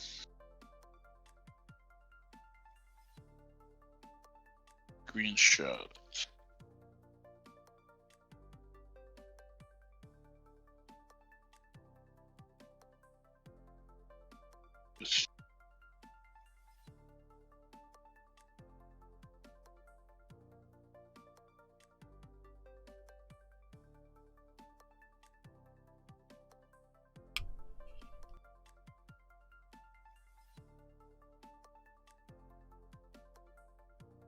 And there we go. All the screenshots are posted, so they should be happy. And in perfect timing, just like we'd hope, as soon as I get those screenshots posted, we are more than happy to welcome from Last One Standing, Frankie. How are you doing, sir? I'm doing well. How you guys doing? We are doing great. Currently, in case you guys have not been keeping track, this Last One Standing team participated in 2 out of the 3 events last week, and yet, with that said, are still able to be currently. Let me get the exact right number. They're currently in 8th place out of 33 teams, with only playing 2 events. So, obviously, kudos to you guys for being able to be that successful and only playing 2 events. Yeah, we try our best, you know. And so my first question is, obviously, Frankie, I know I've heard of you. I'm obviously, as you know, I'm good friends with Floop. And you know, as I watched you guys when you were back in Error, and you know, and the success you guys had there. And from what I understand is that from talking to Floop, is you guys, you know, were at some of the highest levels of scrims, and then kind of got a little burnt out in the whole competitive scrims process. Is that true? Is that kind of like true story? Yeah. At least for me personally, that was exactly what happened. I kind of just got burnt out. The game wasn't fun. I didn't play the game for like a couple months, but then I got the itch again, came back. And I've seen this guy play a lot, and Frankie is a top-notch fragger, great player. But a couple weeks ago, I talked to Floop, and I was like, "Hey, we're doing this scrim season. I think you guys would be perfect for it. You know, it's low stress, low. And you guys came in here, and you guys have had real success right off the bat. You know, a lot of like I think second place finishes. Haven't been able, I think, clutch that first place finish. But I guess really the question to you is, if you guys make all the events, you guys could probably be top 3 easily. You know, or right up there top 5. I guess it's just what you guys plans are. Yeah, we try to make every match, but you know, some people are just busy, and unfortunately, we lost a couple members these past few weeks, and kind of like in a little rebuilding mode. But you know, well, I mean, any team that's starting with you is starting off with a good foundation.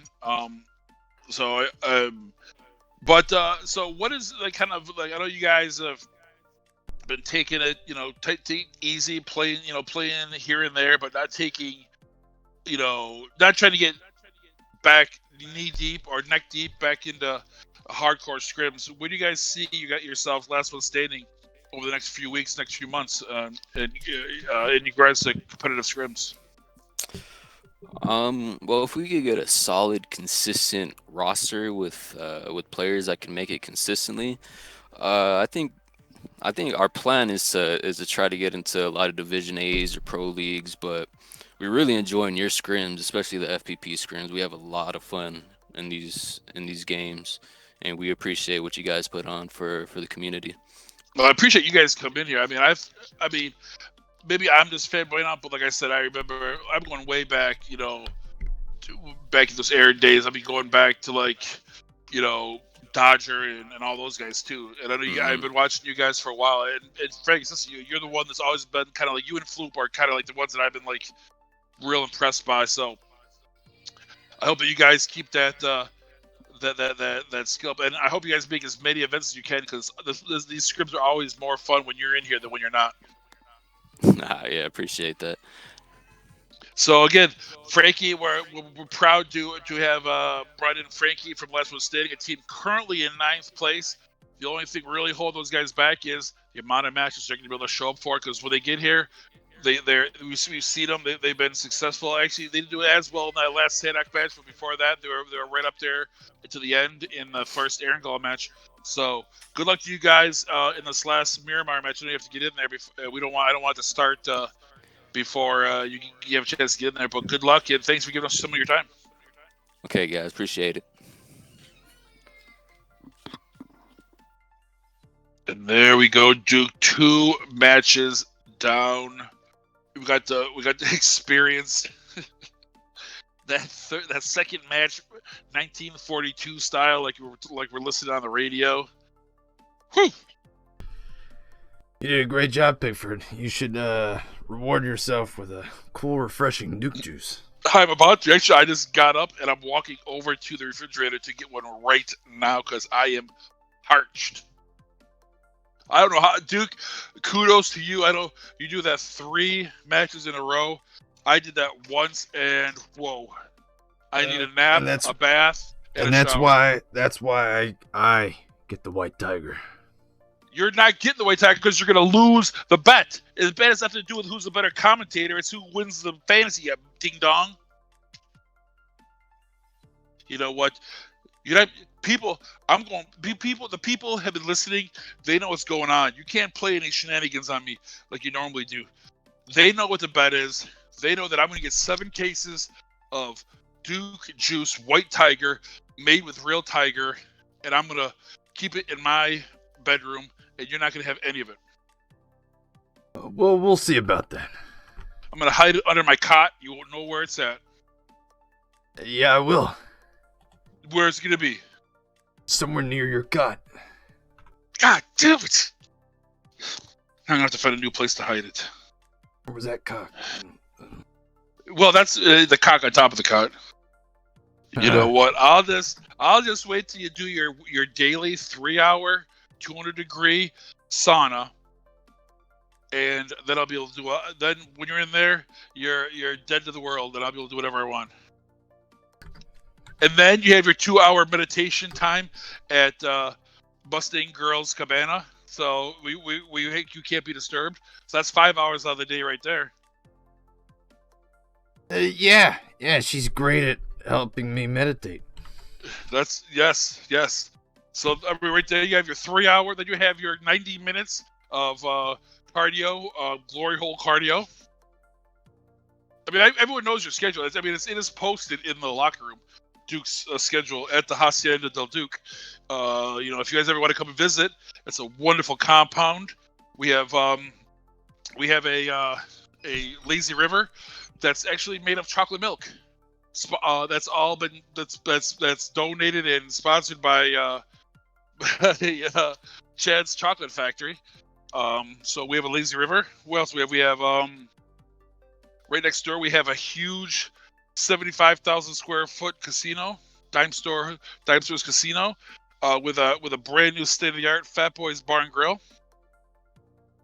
Fat Boys Bar and Grill, tasty kitten strips. And the only place. Just don't tell Zed. That guy's too busy eating Vaseline to know what's going on. That guy's gone off the deep end. I mean, I don't know what's happened to that dude. Yeah, I had a chat with him yesterday, and he didn't sound well. He's screaming at me about videos, and he must have the videos. I was like, I don't know what you're talking about. I don't know. He's like, I must have all the videos. I don't have any videos. Yeah, he's losing his mind. Pickford, do you have the room codes? Oh, yes, I'm in the room. Hold on, yes, are you ready? Well, no, I guess maybe I should. You found it. I guess I shouldn't probably just give it to you over the over the airways. And the thousands upon thousands of listeners will storm in. I wonder if it'll start before I can get in. Oh God, I hope not, Brownie. Do not start this shit. You're 2.5 minutes behind, so hopefully it'll get to. Well, you better get in here because I'm not doing that again. I'm just gonna to go take a nap if this happens again. All right, I'm in. All right, I just want to know the top 10. That's all I want to know.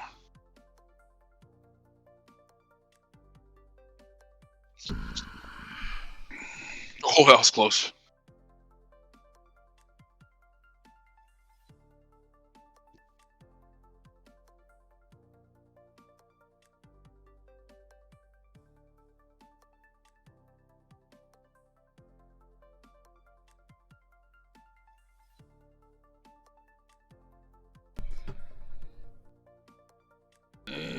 All right.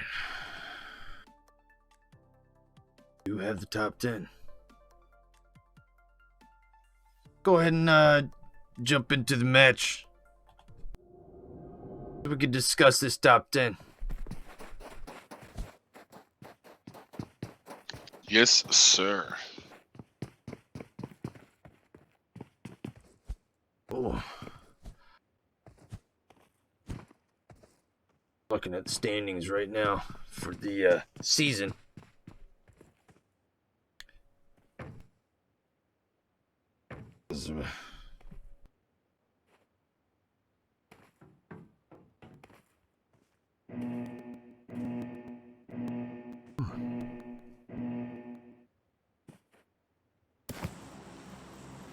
$22 teams in this last match.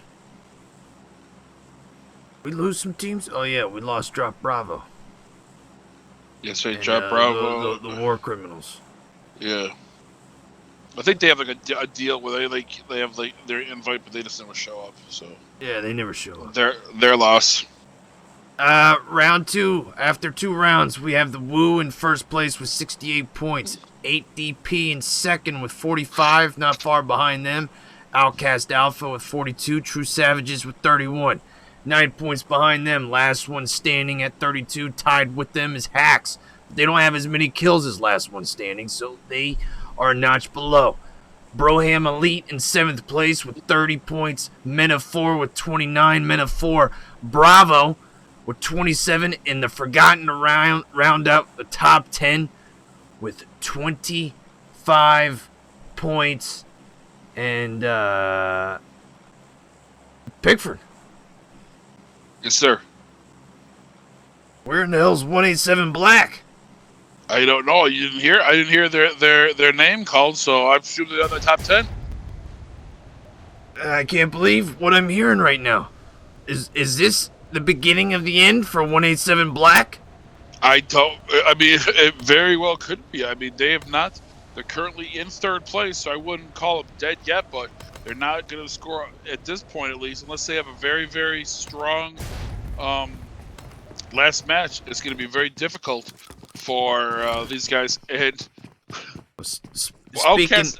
Outcast Bravo and Misfire both jumped at the last second, and they're both going to the same location, so this should be good right off the bat. Well, speaking of good right off the bat, we have we were just talking about 187 Black. They have dropped in Los Leones right next to the number 1 team in these scrims. Hacks, who's currently sitting in 6th place for today's scrims. But these 2 teams, very, very close to one another. I'm curious to see if either one of them's got the cojones to go after the other team, especially this early on in the match. It looks like Cobra is very, very close, as like a snake has his eye on his prey and wants to maybe get in over there and get after this team. Clown and Murda very close to where he's at. He's it's like he's gonna chuck a grenade over there in that direction to let him know that he is in the area. Appears 187 Black hears it, but I'm not seeing much action happening. Although Peachy starts to move in that area, but Ginger takes him down. And now he's knocked.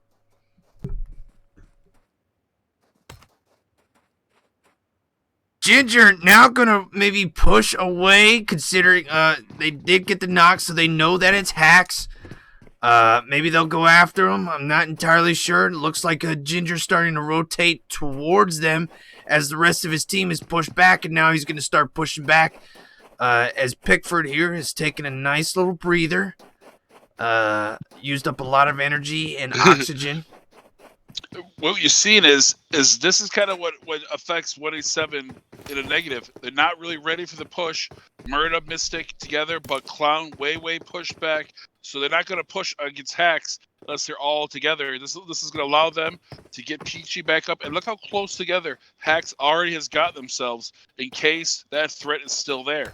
They don't really know that Jinja, Murda, and Missy have pushed back a little bit, but they've gotten very close to each other to have a united front. And now it looks like Murda and Ginger are going to push forward a little bit, maybe. Ginger getting that vehicle, but Mystic again way back, and Clown way far back, far in that 4-stack, probably 250 to 300 meters behind the 187 team. You know, I would think that maybe a team like Hacks would want to get after 187 Black to build up an even bigger lead from this team. And 187 Black, I'm a little I gotta say, I'm a little disappointed that they're not going to go after this team. I mean, in order to close that gap. I mean, Hacks are sitting in 6th place for these scrims, and what better way to keep that gap from closing or expanding even more than to try to get involved and take this team down, but it doesn't look like it's going to happen. Yeah, it looks like Hacks, once they got Peach up and they couldn't really figure out where 187 Black was, they decided to kind of push back. And again, 187 is just not... The Clown is in no hurry to get back with the team. Looks like 187 is they're all staying in this town. No one's pushing out of the town. They're just kind of staying where Hacks is on one side of the town and 187 Black is on the other. But at this rate, if they rotate and they're looting in this way, they're going to kind of meet in the center, and we could have a little bit more of a battle between these two top 3 teams in the overall power rankings.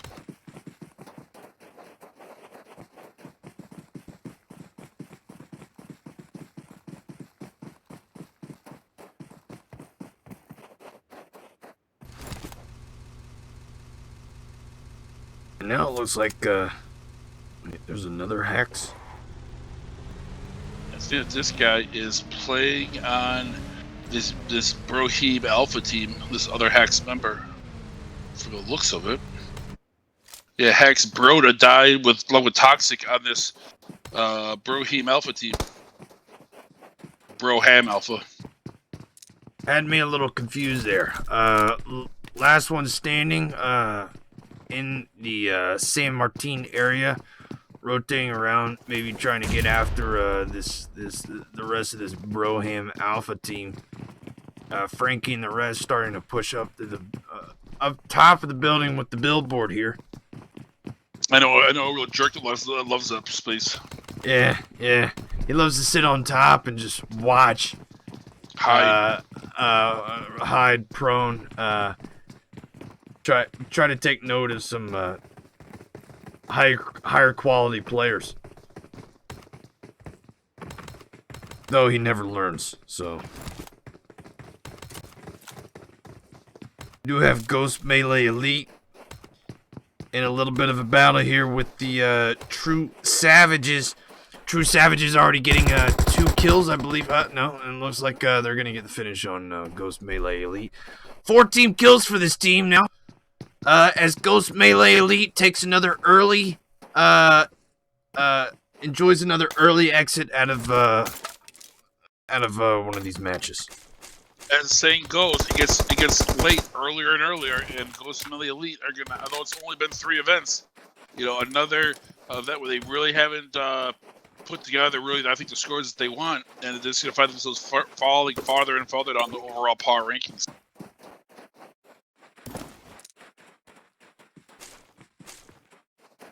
When we look around, I mean, there's still 20 teams left. A little over 8 minutes into this last match of the evening. Right now, I mean, teams are going to have to, looks like teams like OUTcast Alpha and Misfire kind of close to each other up in La Coibra. OUTcast Bravos is going to rotate around, but they could have some issues. Teams from the north, Infamous, looks like they're going to run into another team. They're going to run into, what team is that? Team 12, Benefor Bravo. It looks like Infamous and Benefor Bravo are right on top of each other.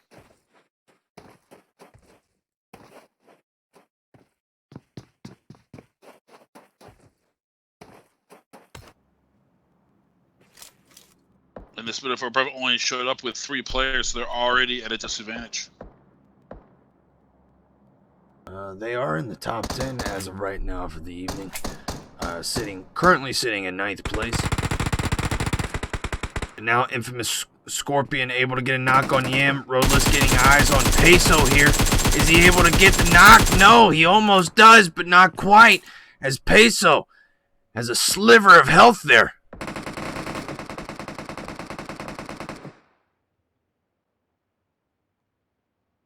And, I mean, we'll take our attention to two teams that are in the top 10 right now. The Forgotten, I believe, are in 10th place as of where it stands. And the Woo losing their top player, Trick, to the Forgotten here. It's a major blow for this team. The number 1 team coming into this match. Certainly something that you don't want to see happen. If you are a Woo fan, as the rest of the squad starts to they're rotating out, going east of where he got killed, and it's not a good situation for them to be in. They do have a little bit of cushion here with 23 points, so they're gonna have to get taken out here very soon, and another team's gonna have to do a whole lot of damage and get a win if they want to leapfrog the Woo. And with that said, even if you can't leapfrog the Woo, as many points as you can get goes towards that overall power ranking. So not only you're trying to win this scrim, you're also trying to put yourself in the best situation for those overall power rankings.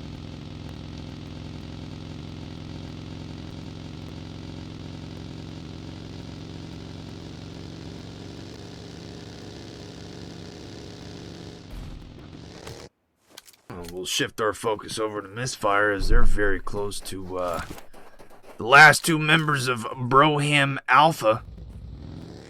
They're just outside of to get there. Hacienda here, and it looks like Fat Boy and Artemis are going to push themselves. I don't know if that's the smartest play.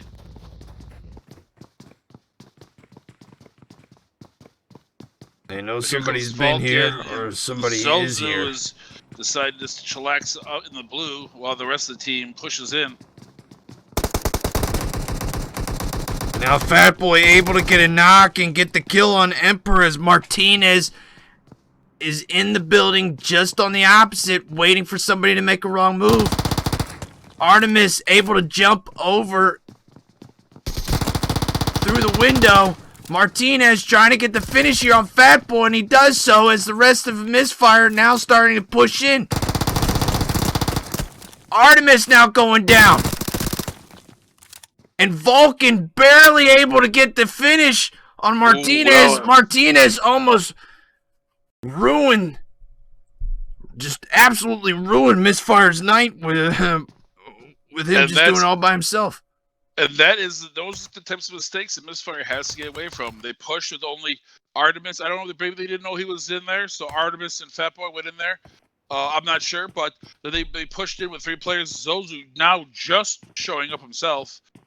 So if Misfire wants to be successful, they have to push as a team. They can't push 2 and then 1 and then 1, because that's stuff like that happens. Fat Boy gets knocked in Thurston, then Artemis gets knocked, and Vulcan is able to get the kill, but almost gets knocked. If he got knocked and then Zozu would have rolled up, it could have just been one after another. And now with that said, last one standing, right to the south of Misfire. I'm sure they heard those rounds going off. I don't know if they're going to go in there and try to get into it, but they do have some company to the south. And if not, they still have to rotate in. It looks like a lot of their rotation spots are taken up by ADP, OUTcast Alpha. Because OUTcast Alpha looks like they're camping up in this top of this mountain that they drive up on, that no one else can get up to. If you see it, like, how did they get up there? Well, now we have to change subject here. We have Hacks and 187 battling it out here, just east of Los Leones, Attitude going down. And Ginger going down. Hack's almost getting finished here. Mystic also down. Now Myrna's down. And there's only one left of 1A7. And that's Clown, as Clown comes in and he's the only one left standing, and now he's going to push away and get the hell out of there. Wow. Cut his losses as 187 Black is now down to just one member. Hacks losing their top player so far in these scrims, which is Attitude. And now it's Peachy, Luis, and Cobra. Now Clown getting a knock on Luis here. And getting the finish. Clown not pulling back, just getting a little bit of distance. Still putting some rounds on this Hacks team. And now Peachy almost getting the finish on Clown. Clown with a sliver of health left. Whoa. This could be a huge blow to 187 Black if they can't get out of this situation. Clown doesn't know any other way but forward. He's not leaving. He's going to try to take it to this Hacks team. Clown throwing some shots over at Cobra, able to land a few of them. Now he decides to push back, gets in his Doom buggy. Maybe he's going to head over to the crates. No, he's going to push back. He's going to get out of there and now, I suppose, play for position. Be careful. Men of 4 is right there. Men of 4 see him. Are they going to fire some shots at him? Looks like they do, but none of those shots land at all. Not one. Not one shot landed there. Well, it looks like somebody hit Clown from somewhere. Maybe they hit some shots there at the end. Because he's got B6 to his north, then Hacks to the right, and then Men of 4 behind him, so he's in a bad situation right now. The back tire of his vehicle has been shot out.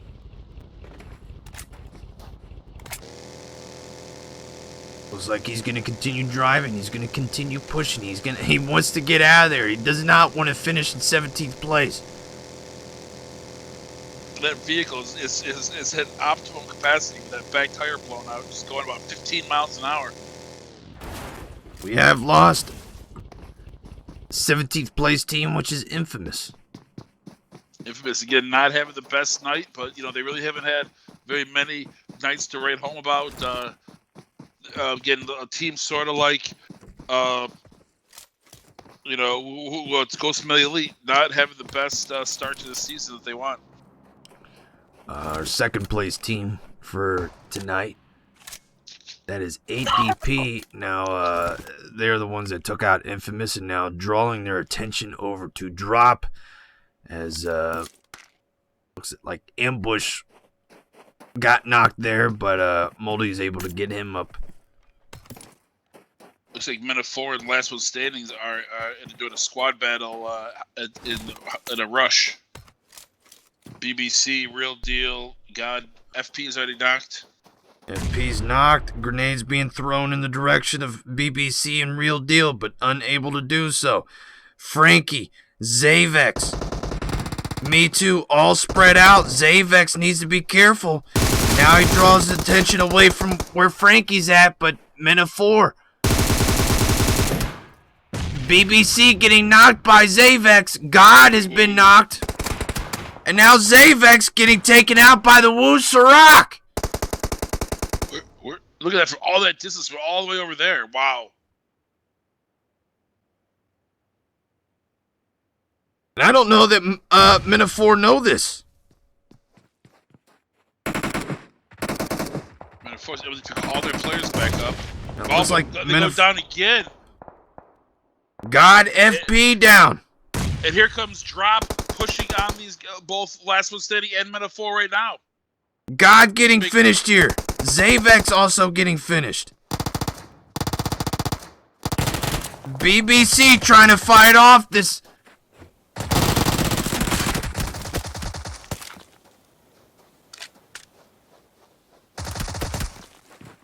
this push from last one standing, BBC getting taken out, and that's gonna do it for men of four. As last one standing, able to fend off the barrage here, but losing two of their players in the process. And look, we have ADP kind of pushing up to the right of last one standing. The Wolves still over there popping shots, and behind them, Drop and 10 HP. So this place is just looking for people to make some long-range shots on them. Now the Woo, hoping maybe OUTcast Alpha will come in there and get involved, but it doesn't look like that's going to happen. OUTcast Alpha going to continue to go around Miramar, try to find a good location to hide out at for later circles and try to ramp up some kills there.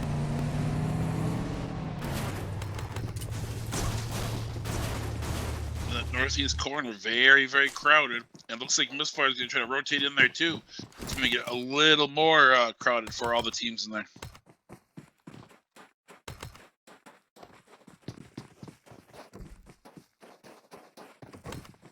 "20 minutes into the match, we still have 15 teams remaining, only 41 people left standing.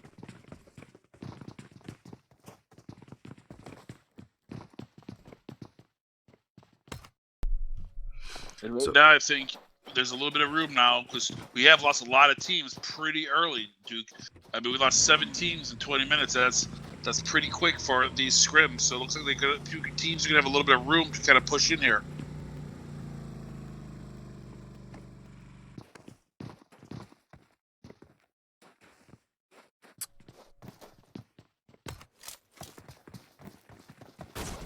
We take a look at Broham Elite, 4th place team coming into tonight's scrims, holding the circle, looking around, seeing if they can find anybody that's waltzing in at the last minute.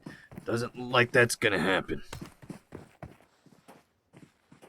But they do have a number of teams ahead of them, so when this zone pushes in, the chances of it working in their favor is going to be pretty slim, I would say. Exactly. It's going to be very hard for them to push any farther in. And you see, they have, 4 teams in front of them till they get to the zone, so it's going to be very difficult.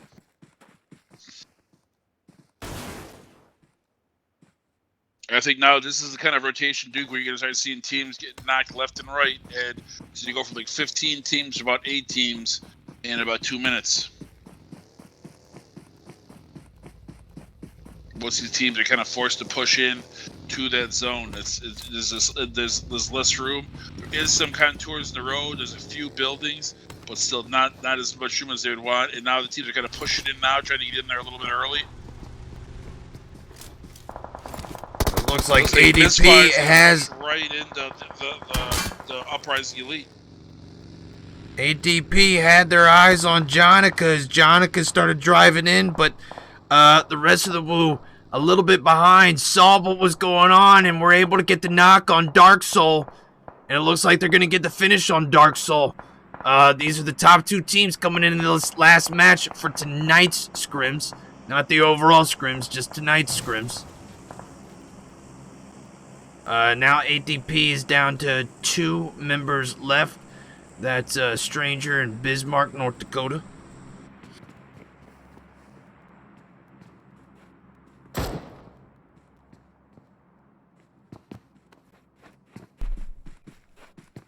Now, Wadu of OUTcast Alpha keeping a close eye on the Woo as they drive in. Now, I mean, this zone is getting much tighter. Yes, it is. I don't know how many more of these guys can fit in. Exactly. It's going to be hard now. The 10HP is going to push down. BHC Elite probably coming in right now, coming in a little bit late. So they're going to try to find a spot. But last one standing has kind of got that area knocked off.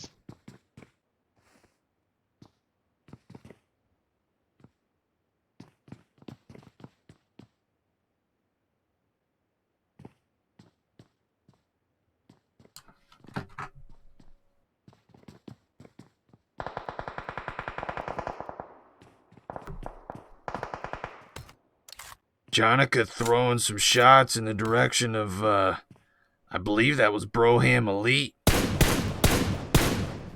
Jonica, only one left standing here for the Woo.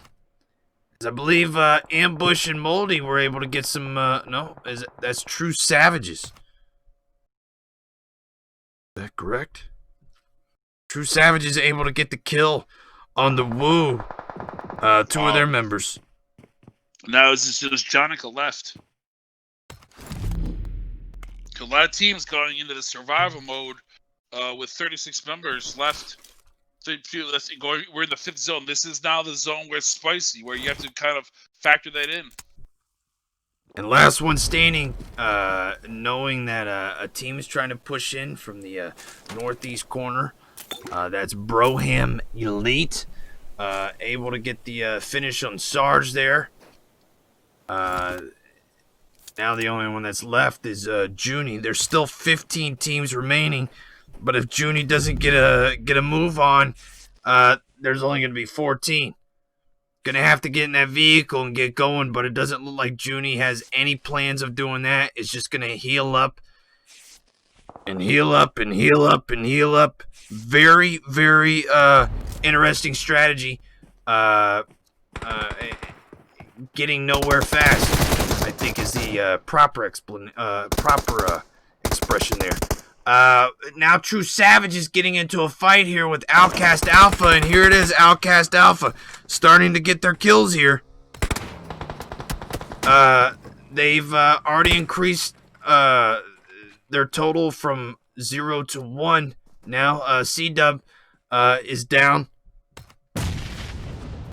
As True Savages looks like they're going to back off. They don't want to get involved here with OUTcast Alpha, though they do have the high ground on them, so I'm a little intrigued by this decision. Now Bismarck able to get the finish on Benny of True Savages, and they're down to just Wolf and Killer as they decide, you know what, maybe we need to get a move on. We got 13 seconds before the zone closes in and about 240 meters to get to the zone. I don't know what Vulcan is. Vulcan's just hiding out in the blue. He needs to get in there with the rest of his team. They're trying to get shots on top strikers, but he does have a vehicle, so let's see if he can make it. OUTcast Alpha now moving into the zone. Not many teams that are in the zone right now, but you see, as you can see, a ton of people are starting to shift in that direction. They have no choice but to. Now Killer going down, Wolf going down at the hands of OUTcast Alpha. C-Dub going down again, but they need to be very careful as Wadu now gets taken out by Stranger of ADP and gets finished by Bismarck. As ADP needs to get going as the zone's starting to chip away at their health here.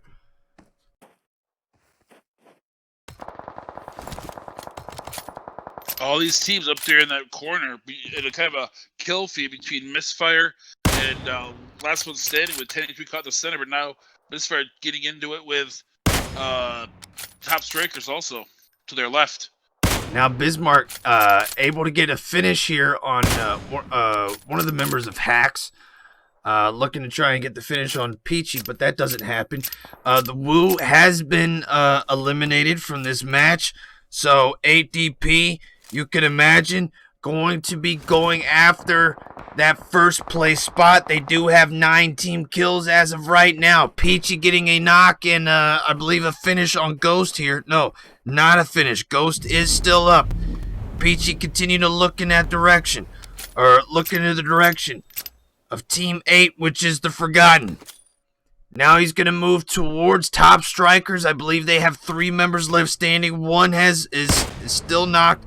Rage is not getting finished by Peachy.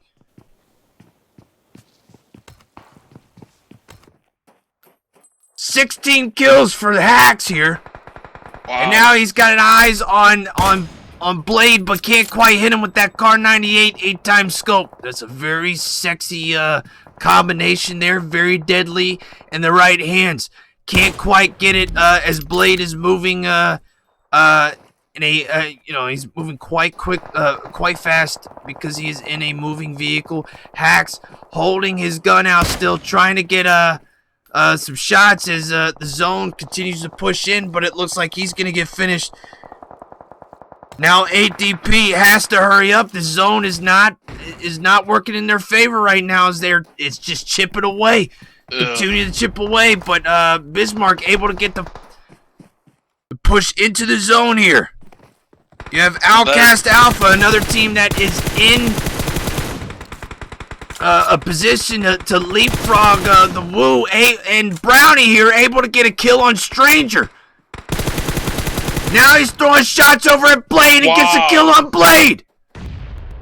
Was that a grenade he threw that far?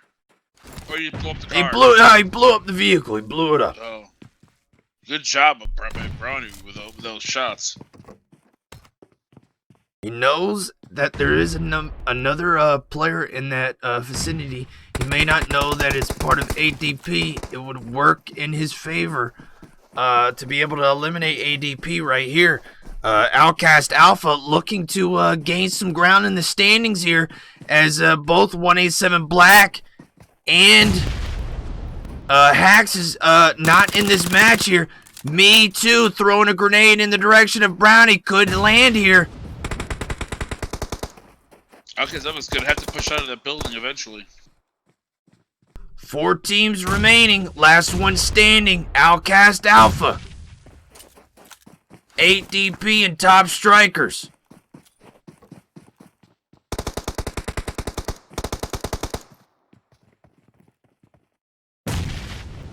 OUTcast Alpha looking to push into the zone now. Me Too, Frankie gonna have to do the same as well. Brownie able to get a knock on Legend from Top Strikers as they're in a little bit of a pinch here. Last one standing, trying to get after Gold, does so. Me Too's been knocked. Brownie gets knocked by Frankie, but C-Dub's able to get the finish as Gold and Brownie are trying to beat the zone. Crawling over to C-Dub. It looks like they're going to be able to get over there. 8DP still alive. If Bismarck only knew that if he would look at the feed and saw that there's 2 of the members knocked, he could have really done something.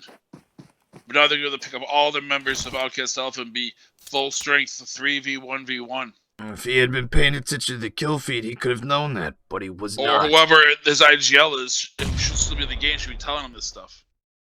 Ghost barely able to make it into the zone. Top Strikers with only 1 member left. 8DP with only 1 member left.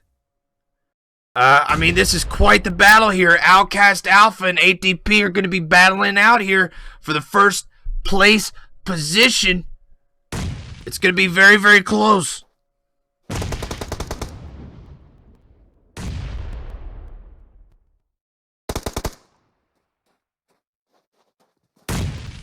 Grenades being thrown all over the place.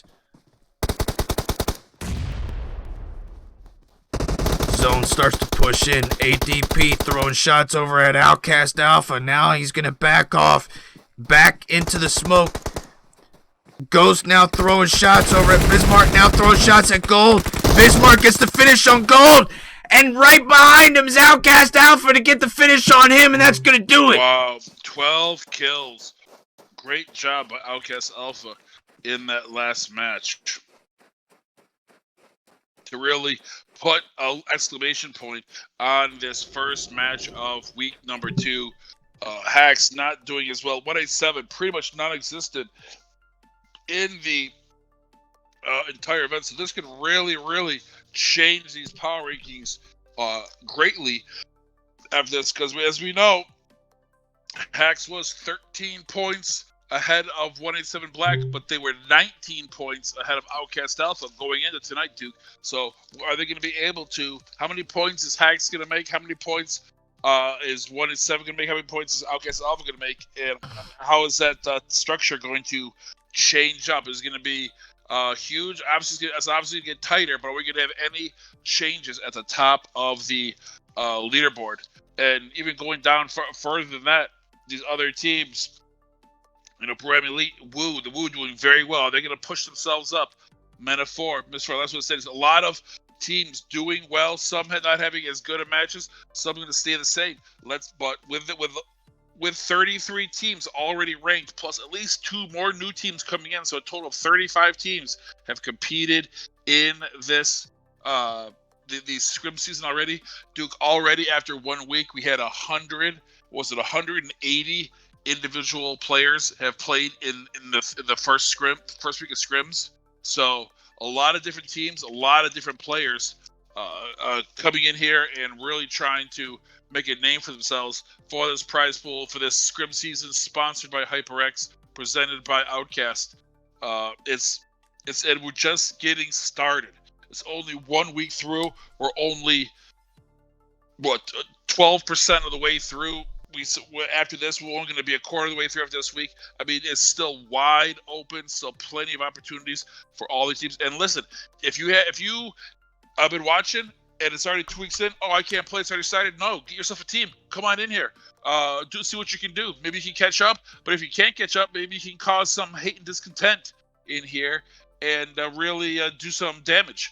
I mean, that's what's so good about these scrim seasons is you don't have to participate in all the events. You only have to participate in as many events as you want to.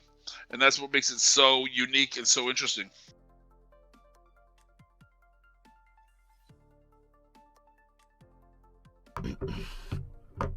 Well, I believe, if my math is right, I think OUTcast Alpha pulled this one out. We'll have to see. I mean, we'll have to see, but I'm pretty sure my numbers are right. I think Brownie hasn't been sending me the scores, so I don't know. I might have to take your word for it. I think OUTcast Alpha pulled it out, and they very well could have. Well, I don't know. I don't know if they leapfrogged Hacks in the standings, but they're going to be very, very close to them. Very, very close.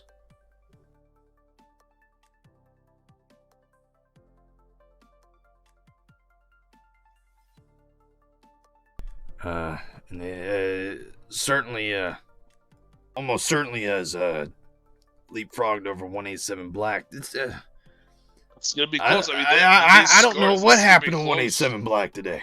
I don't know. It was so, and we've seen that. It reminds me of a couple weeks ago where they came in first place in Monday, first place on Wednesday, and then end up in 12th place on Friday. They just have these events with it where they just kind of fall apart, and it's just something that happens with this team. And it's something that 187 has to get themselves past, because if they don't, that's something that OUTcast Alpha really prides themselves on not having. They might not come in first place every match, but they're not having bad matches. They're always in there. They're always top 5, top 10 match after match. And they don't have those matches where they just completely fall apart. And that's why OUTcast Alpha, if you look at the kills in those top 5 teams, you'll see, Hacks has 90 kills, and, OUTcast Alpha has significantly less than that, but because they're trying to have a balanced match. But still, in that last match, they're able to get, I think, 12 kills in that last match. So trying to balance the points for placement and for kills to become as well-rounded as possible. And I think you might be right. From what I'm seeing, I think OUTcast Alpha might have clutched this win this week.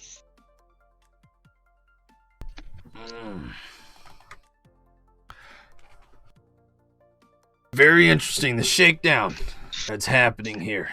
OUTcast Alpha, I suppose, not happy about my pick of them finishing only second place. Maybe they're just trying to make you proud. Whatever happens, the scores are definitely going to get a lot closer up at the top of the leaderboard. I mean, Pickford, they doubled their points in just that last match. Getting first place, getting 12 kills, giving them 42 points. They had 42 points in the 2 matches prior combined. That's how easy it is, but again, that's 84 points. It's a lot of points. But and I think they have we have Brownie and Seed up here with us, so I'm sure Brownie has got his minions working away on their abacuses to get those scores out as quickly as possible. They're ready. CW, if you can send him over. But it was my pleasure there in that last match, Duke. I would like you can send it to me too, Sim, if you could. Well, it's about time somebody did something on my fantasy team. Artemis today shit the bed. BBC shit the bed. Ginger and 187 Black shit the bed. Killer, I don't even know what happened to Killer. I think I got 12 today, so you're welcome. Well, I'm glad to hear that, Brownie. You doubled your kills from just last week alone. You're only 6 away from Trick now.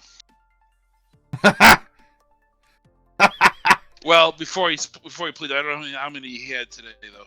So, actually, C-Dub, you're muted. I don't know if you know that, but yes, sir, I do. Hey, Duke, do you need the pretty ones or do you just need the old ugly ones? Yeah, you can just give me the ugly ones. I figured you liked the ugly ones. Yeah. could you send it to me? Could you send it to me also, C-Dub? I absolutely can. Thank you, sir.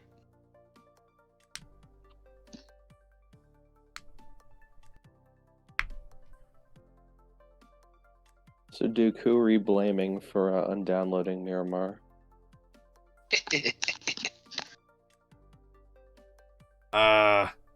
Like I said, I think somebody's after my job. I think it's an inside job. Well, it's not me, because holy jeez, that was miserable. Yeah, I want to go ahead and I'm not sure exactly what happened there, but if it was my fault, guys, everybody out there that stuck through it and listened to it without video, I apologize for that. Stuck. Oh my god, that was miserable. Right. So yeah, it said that there was somebody didn't download the map, so I instead of just continuing on like normal, I told it cancel, made sure everybody was still in, changed the map, and figured we'll spice it up a bit, and then get done watching it like, oh, there's a black screen. So unsure as to what exactly happened, but thank you everybody for sticking around. I apologize if it was my fault. Well, I'm gonna say it's your fault because nothing's ever mine. I can dig that. You gotta get used to that. Yeah. It's alright. I can be wrong once or twice a year, I guess. Ouch. So what was the score? So yeah. So all right. So we do have the results here, ladies and gentlemen. Closer than I thought it was gonna be. And here it is. Final results. OUTcast Alpha pulling off the win with 84 points. That's going to be a huge 30 points given to them for the standings. And I believe y'all's first win for the season, correct? For the season, yes. You just had your first match win as well in that last match on Miramar. Second place, ADP with 77 points. The Woo dropping from first place with a commanding lead, I might add, coming in that last match and dropping all the way to third place with 74 points. That's an 11-point swing there. That's not gonna. They're not gonna be happy about that. Last one standing, finishing in fourth with 63 points, and True Savages rounding out the top five with 52 points. One can only hope that Killer boosted up my fantasy team a little bit. And that second place finish with ADP, if I'm not mistaken, that's a team it's their first time in here. So yes, they did score 22 points, but they're not. That 22 points isn't building on any foundation. So, I'm not saying it's a waste of 22 points, but that 22 points, if it had gone to Hacks or 187, could have really boosted them up. So it's a huge vacuum in between first and third place. And you're speaking of Hacks, and 187 Black, nowhere to be found in the top five here. So this is going to be a huge benefit to teams such as OUTcast Alpha and the Woo. Two teams that are in the top five coming into this into tonight's matchups. So the Hacks finish in sixth, and look at 187 Black, all the way down in 14th place. What is it? That's only 3 points towards the power ranking. And put it this way, OUTcast Alpha just added 30 points to their power rankings, 187 Black just added 3 to theirs. That's a 27-point swing right there. And coming into what is it tonight? What was the lead there that OUTcast or 187 Black had on OUTcast Alpha? Only 6 points. Goodbye. Now Hacks came in 6th place, so that is 12 points. And so minus 30 would be 18. Whoa, that's going to be like 1 point. I think a Hacks 1 point differential, and I believe Hacks still has the lead. I think it's going to be Hacks is going to lead by 1 point. Hanging on by a thread. So yes, this is getting tighter and tighter. You know, we were afraid it was going to get what she said. We were afraid that teams were gonna like elongate out and be huge points in between, and it's not true. At least for the first 4 events, it is as tight as it can be, with only 1 point differential between Hacks and a team we didn't talk about, and of course OUTcast Alpha. And then we'll have to see how we get all these points together. We'll have some unofficial scores probably on Wednesday. Nothing official. Like I said, the only time you can get those official scores is on Monday, because what we're doing, and I'll give you a little background, is we're going over the numbers over and over and over again, having multiple people check them out, finding little errors here and there. We want to make sure that on Monday we give you the 100% facts. So whatever you hear on Wednesdays or Fridays, that's just what we have at that point. But myself, C-Dub, Pikachu, Brownie, Duke, we're all looking at it with our own eyes, looking for any mistakes. We find one here, one there. Because let me tell you something. We've already had to go through the stats of 180 individual players, plus 33 teams. Put them all into spreadsheets, making sure that the spreadsheets, law algorithms and all their programs are correct. Make sure everything's working out. And there's gonna be this. It takes time. I mean, I spent all day Saturday doing that cherry top popper, and it takes time. But we want to make sure that on Mondays we're providing you with all the information that is 100% correct. Yeah, that's right. It's just going to grow and grow. I mean, how many? We have over 30 teams so far that have participated. I know that we added a few teams in tonight. That should bring our team total up to 35. I think it's be 35 plus probably another 20 to 25 players. So probably over 200 individual players, 35 teams. So we've been talking about some of these teams and teams that come in and coming out as players that are actually guys that are in there in the trenches, so to speak. What are some of the teams that have surprised you, both for good and bad? Hack surprised me for sure. I wasn't expecting them to come out and dominate the first week that they did. But yeah, to me they weren't even on the radar. But they have definitely earned a spot in the limelight for the time being. See if we can't kick them out of it though. Especially they've obviously lost. Thrive has left Hacks, so that's obviously a pretty big loss. And I see that the machinations, the scheming of Brownie is never complete. And I saw a couple of new members on this OUTcast Bravo team, because I mean, we've talked about it, although this week they didn't do again, this event wasn't as well. You guys are constantly trying to it can't make you guys happy that one of your team is so dominant and the other two teams are not up to, I guess, the same standard. Yeah, we're definitely trying to work on fixing that. I heard you mentioned earlier some new roster changes we've got going on with Bravo. We're always looking to make sure we have all the right pieces that we need in all of our teams to succeed. So we expect to keep seeing, changes both in gameplay style and potentially players as we try to get all the teams back inside the top 10. And also, if you see that, also you may have seen a new player on Misfire this week. A former member of 187 who is looking to join the Misfire team.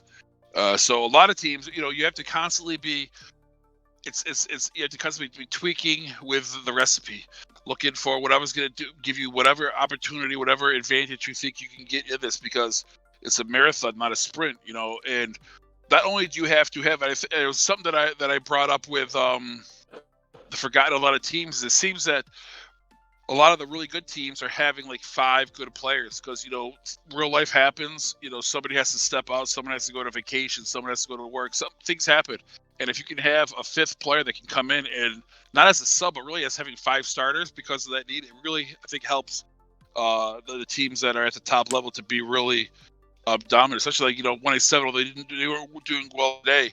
Bringing in Mystic as like having a 5th player. I think it seems like a lot of teams are doing that, trying to have 5 kind of starters versus just going with straight 4.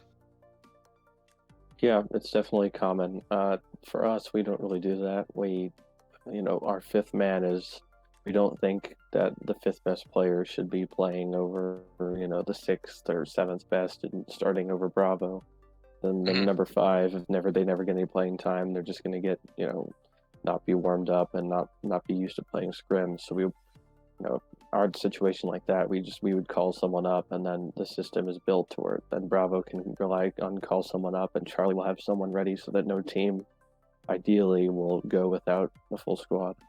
That is always the goal, but one thing I've noticed, just be with Misfire is that, especially as we get into September and school's starting, college is starting, high school is starting, it gets more and more difficult. But that's just another wrinkle in the tapestry that is this season. That it's a problem that every team faces.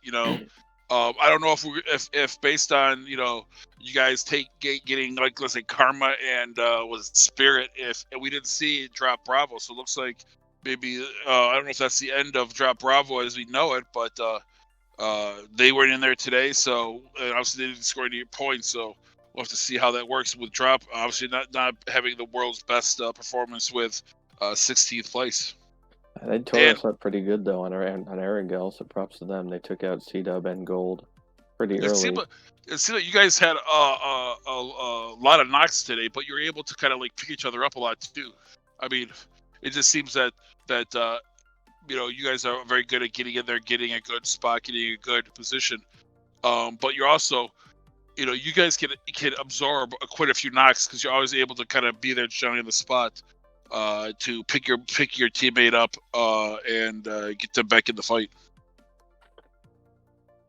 We try to be. That's a big part about it. Obviously, especially in that last match. On Miramar, yeah. Yeah, you guys were. I think you guys had like 2 guys knocked, but at the end, yes, ADP, but neither ADP nor they got the other guy from, I think, Top Strikers push at that point.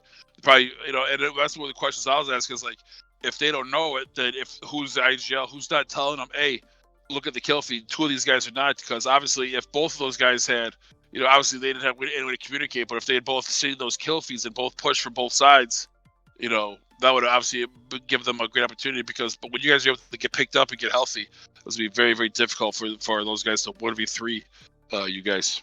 That's one of the things that Brownie is better at than probably anybody I've ever played with, is paying attention to the kill feed. Me on my phone, my thumb used to cover it up constantly, and he'd be saying so-and-so's dead and so-and-so's dead. Well, how do you know that? Until finally I was playing with somebody that plays tier 1s, and I was watching their game footage back they shared with me, and realized that you can actually move the kill feed to like the dead center of the screen right under you and make it as big as you want to. So doing that has really helped me be able to pay attention to it. So that's a little pro tip for anybody that may be listening. Because until Brownie was, until I was around Brownie, I just didn't know anything about the kill feed. I was in the dark constantly. Well, it's very critical for, when you're trying to figure out if you're on the edge of zone, let's say, and you're trying to move into zone, trying to decide, and there's 2 gunfights going on. Well, first thing you do is listen for what kind of gun, and you match it with the kill feed, and then you determine, you see a team like, 187 Black, or another team on the other side that's not, as of the caliber of 187 Black in terms of close quarter gunfights. You're naturally, if the positions are equally as strong or close to it, you're not going to force yourself into 187 black. I mean, watching the kill feed can make things like that for you possible, which is why it's so important to do so. It saved us a bunch of times when we thought that we were entrenched in a fight and being held out in the zone, and then all of a sudden another team gets third party, and Brownie will say, they're dead, and the rest of us would have had no way. We would have sat there, fighting a ghost. So yeah, for anybody that doesn't pay attention, I advise you to start paying attention to that kill feed. It is the difference between being alive and being dead at the end of the game.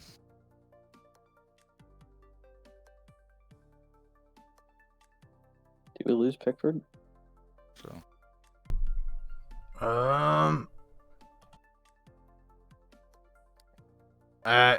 Looks like he's fixing that up right now. Or maybe, oh, there he is. Sorry about that. But I'm good, Duke. So, with everything I got, and so another Monday's over. So another week starts, week 2 of this season scrim. All right. Well, ladies and gentlemen, I guess that's gonna do it for us. So, stick around for the raid. Stick around for the raid. We're gonna, Nikki. Just to everybody that came out, watched, participated, to OUTcast, HyperX, and to you, Pickford, as always. We appreciate everybody, and until next time.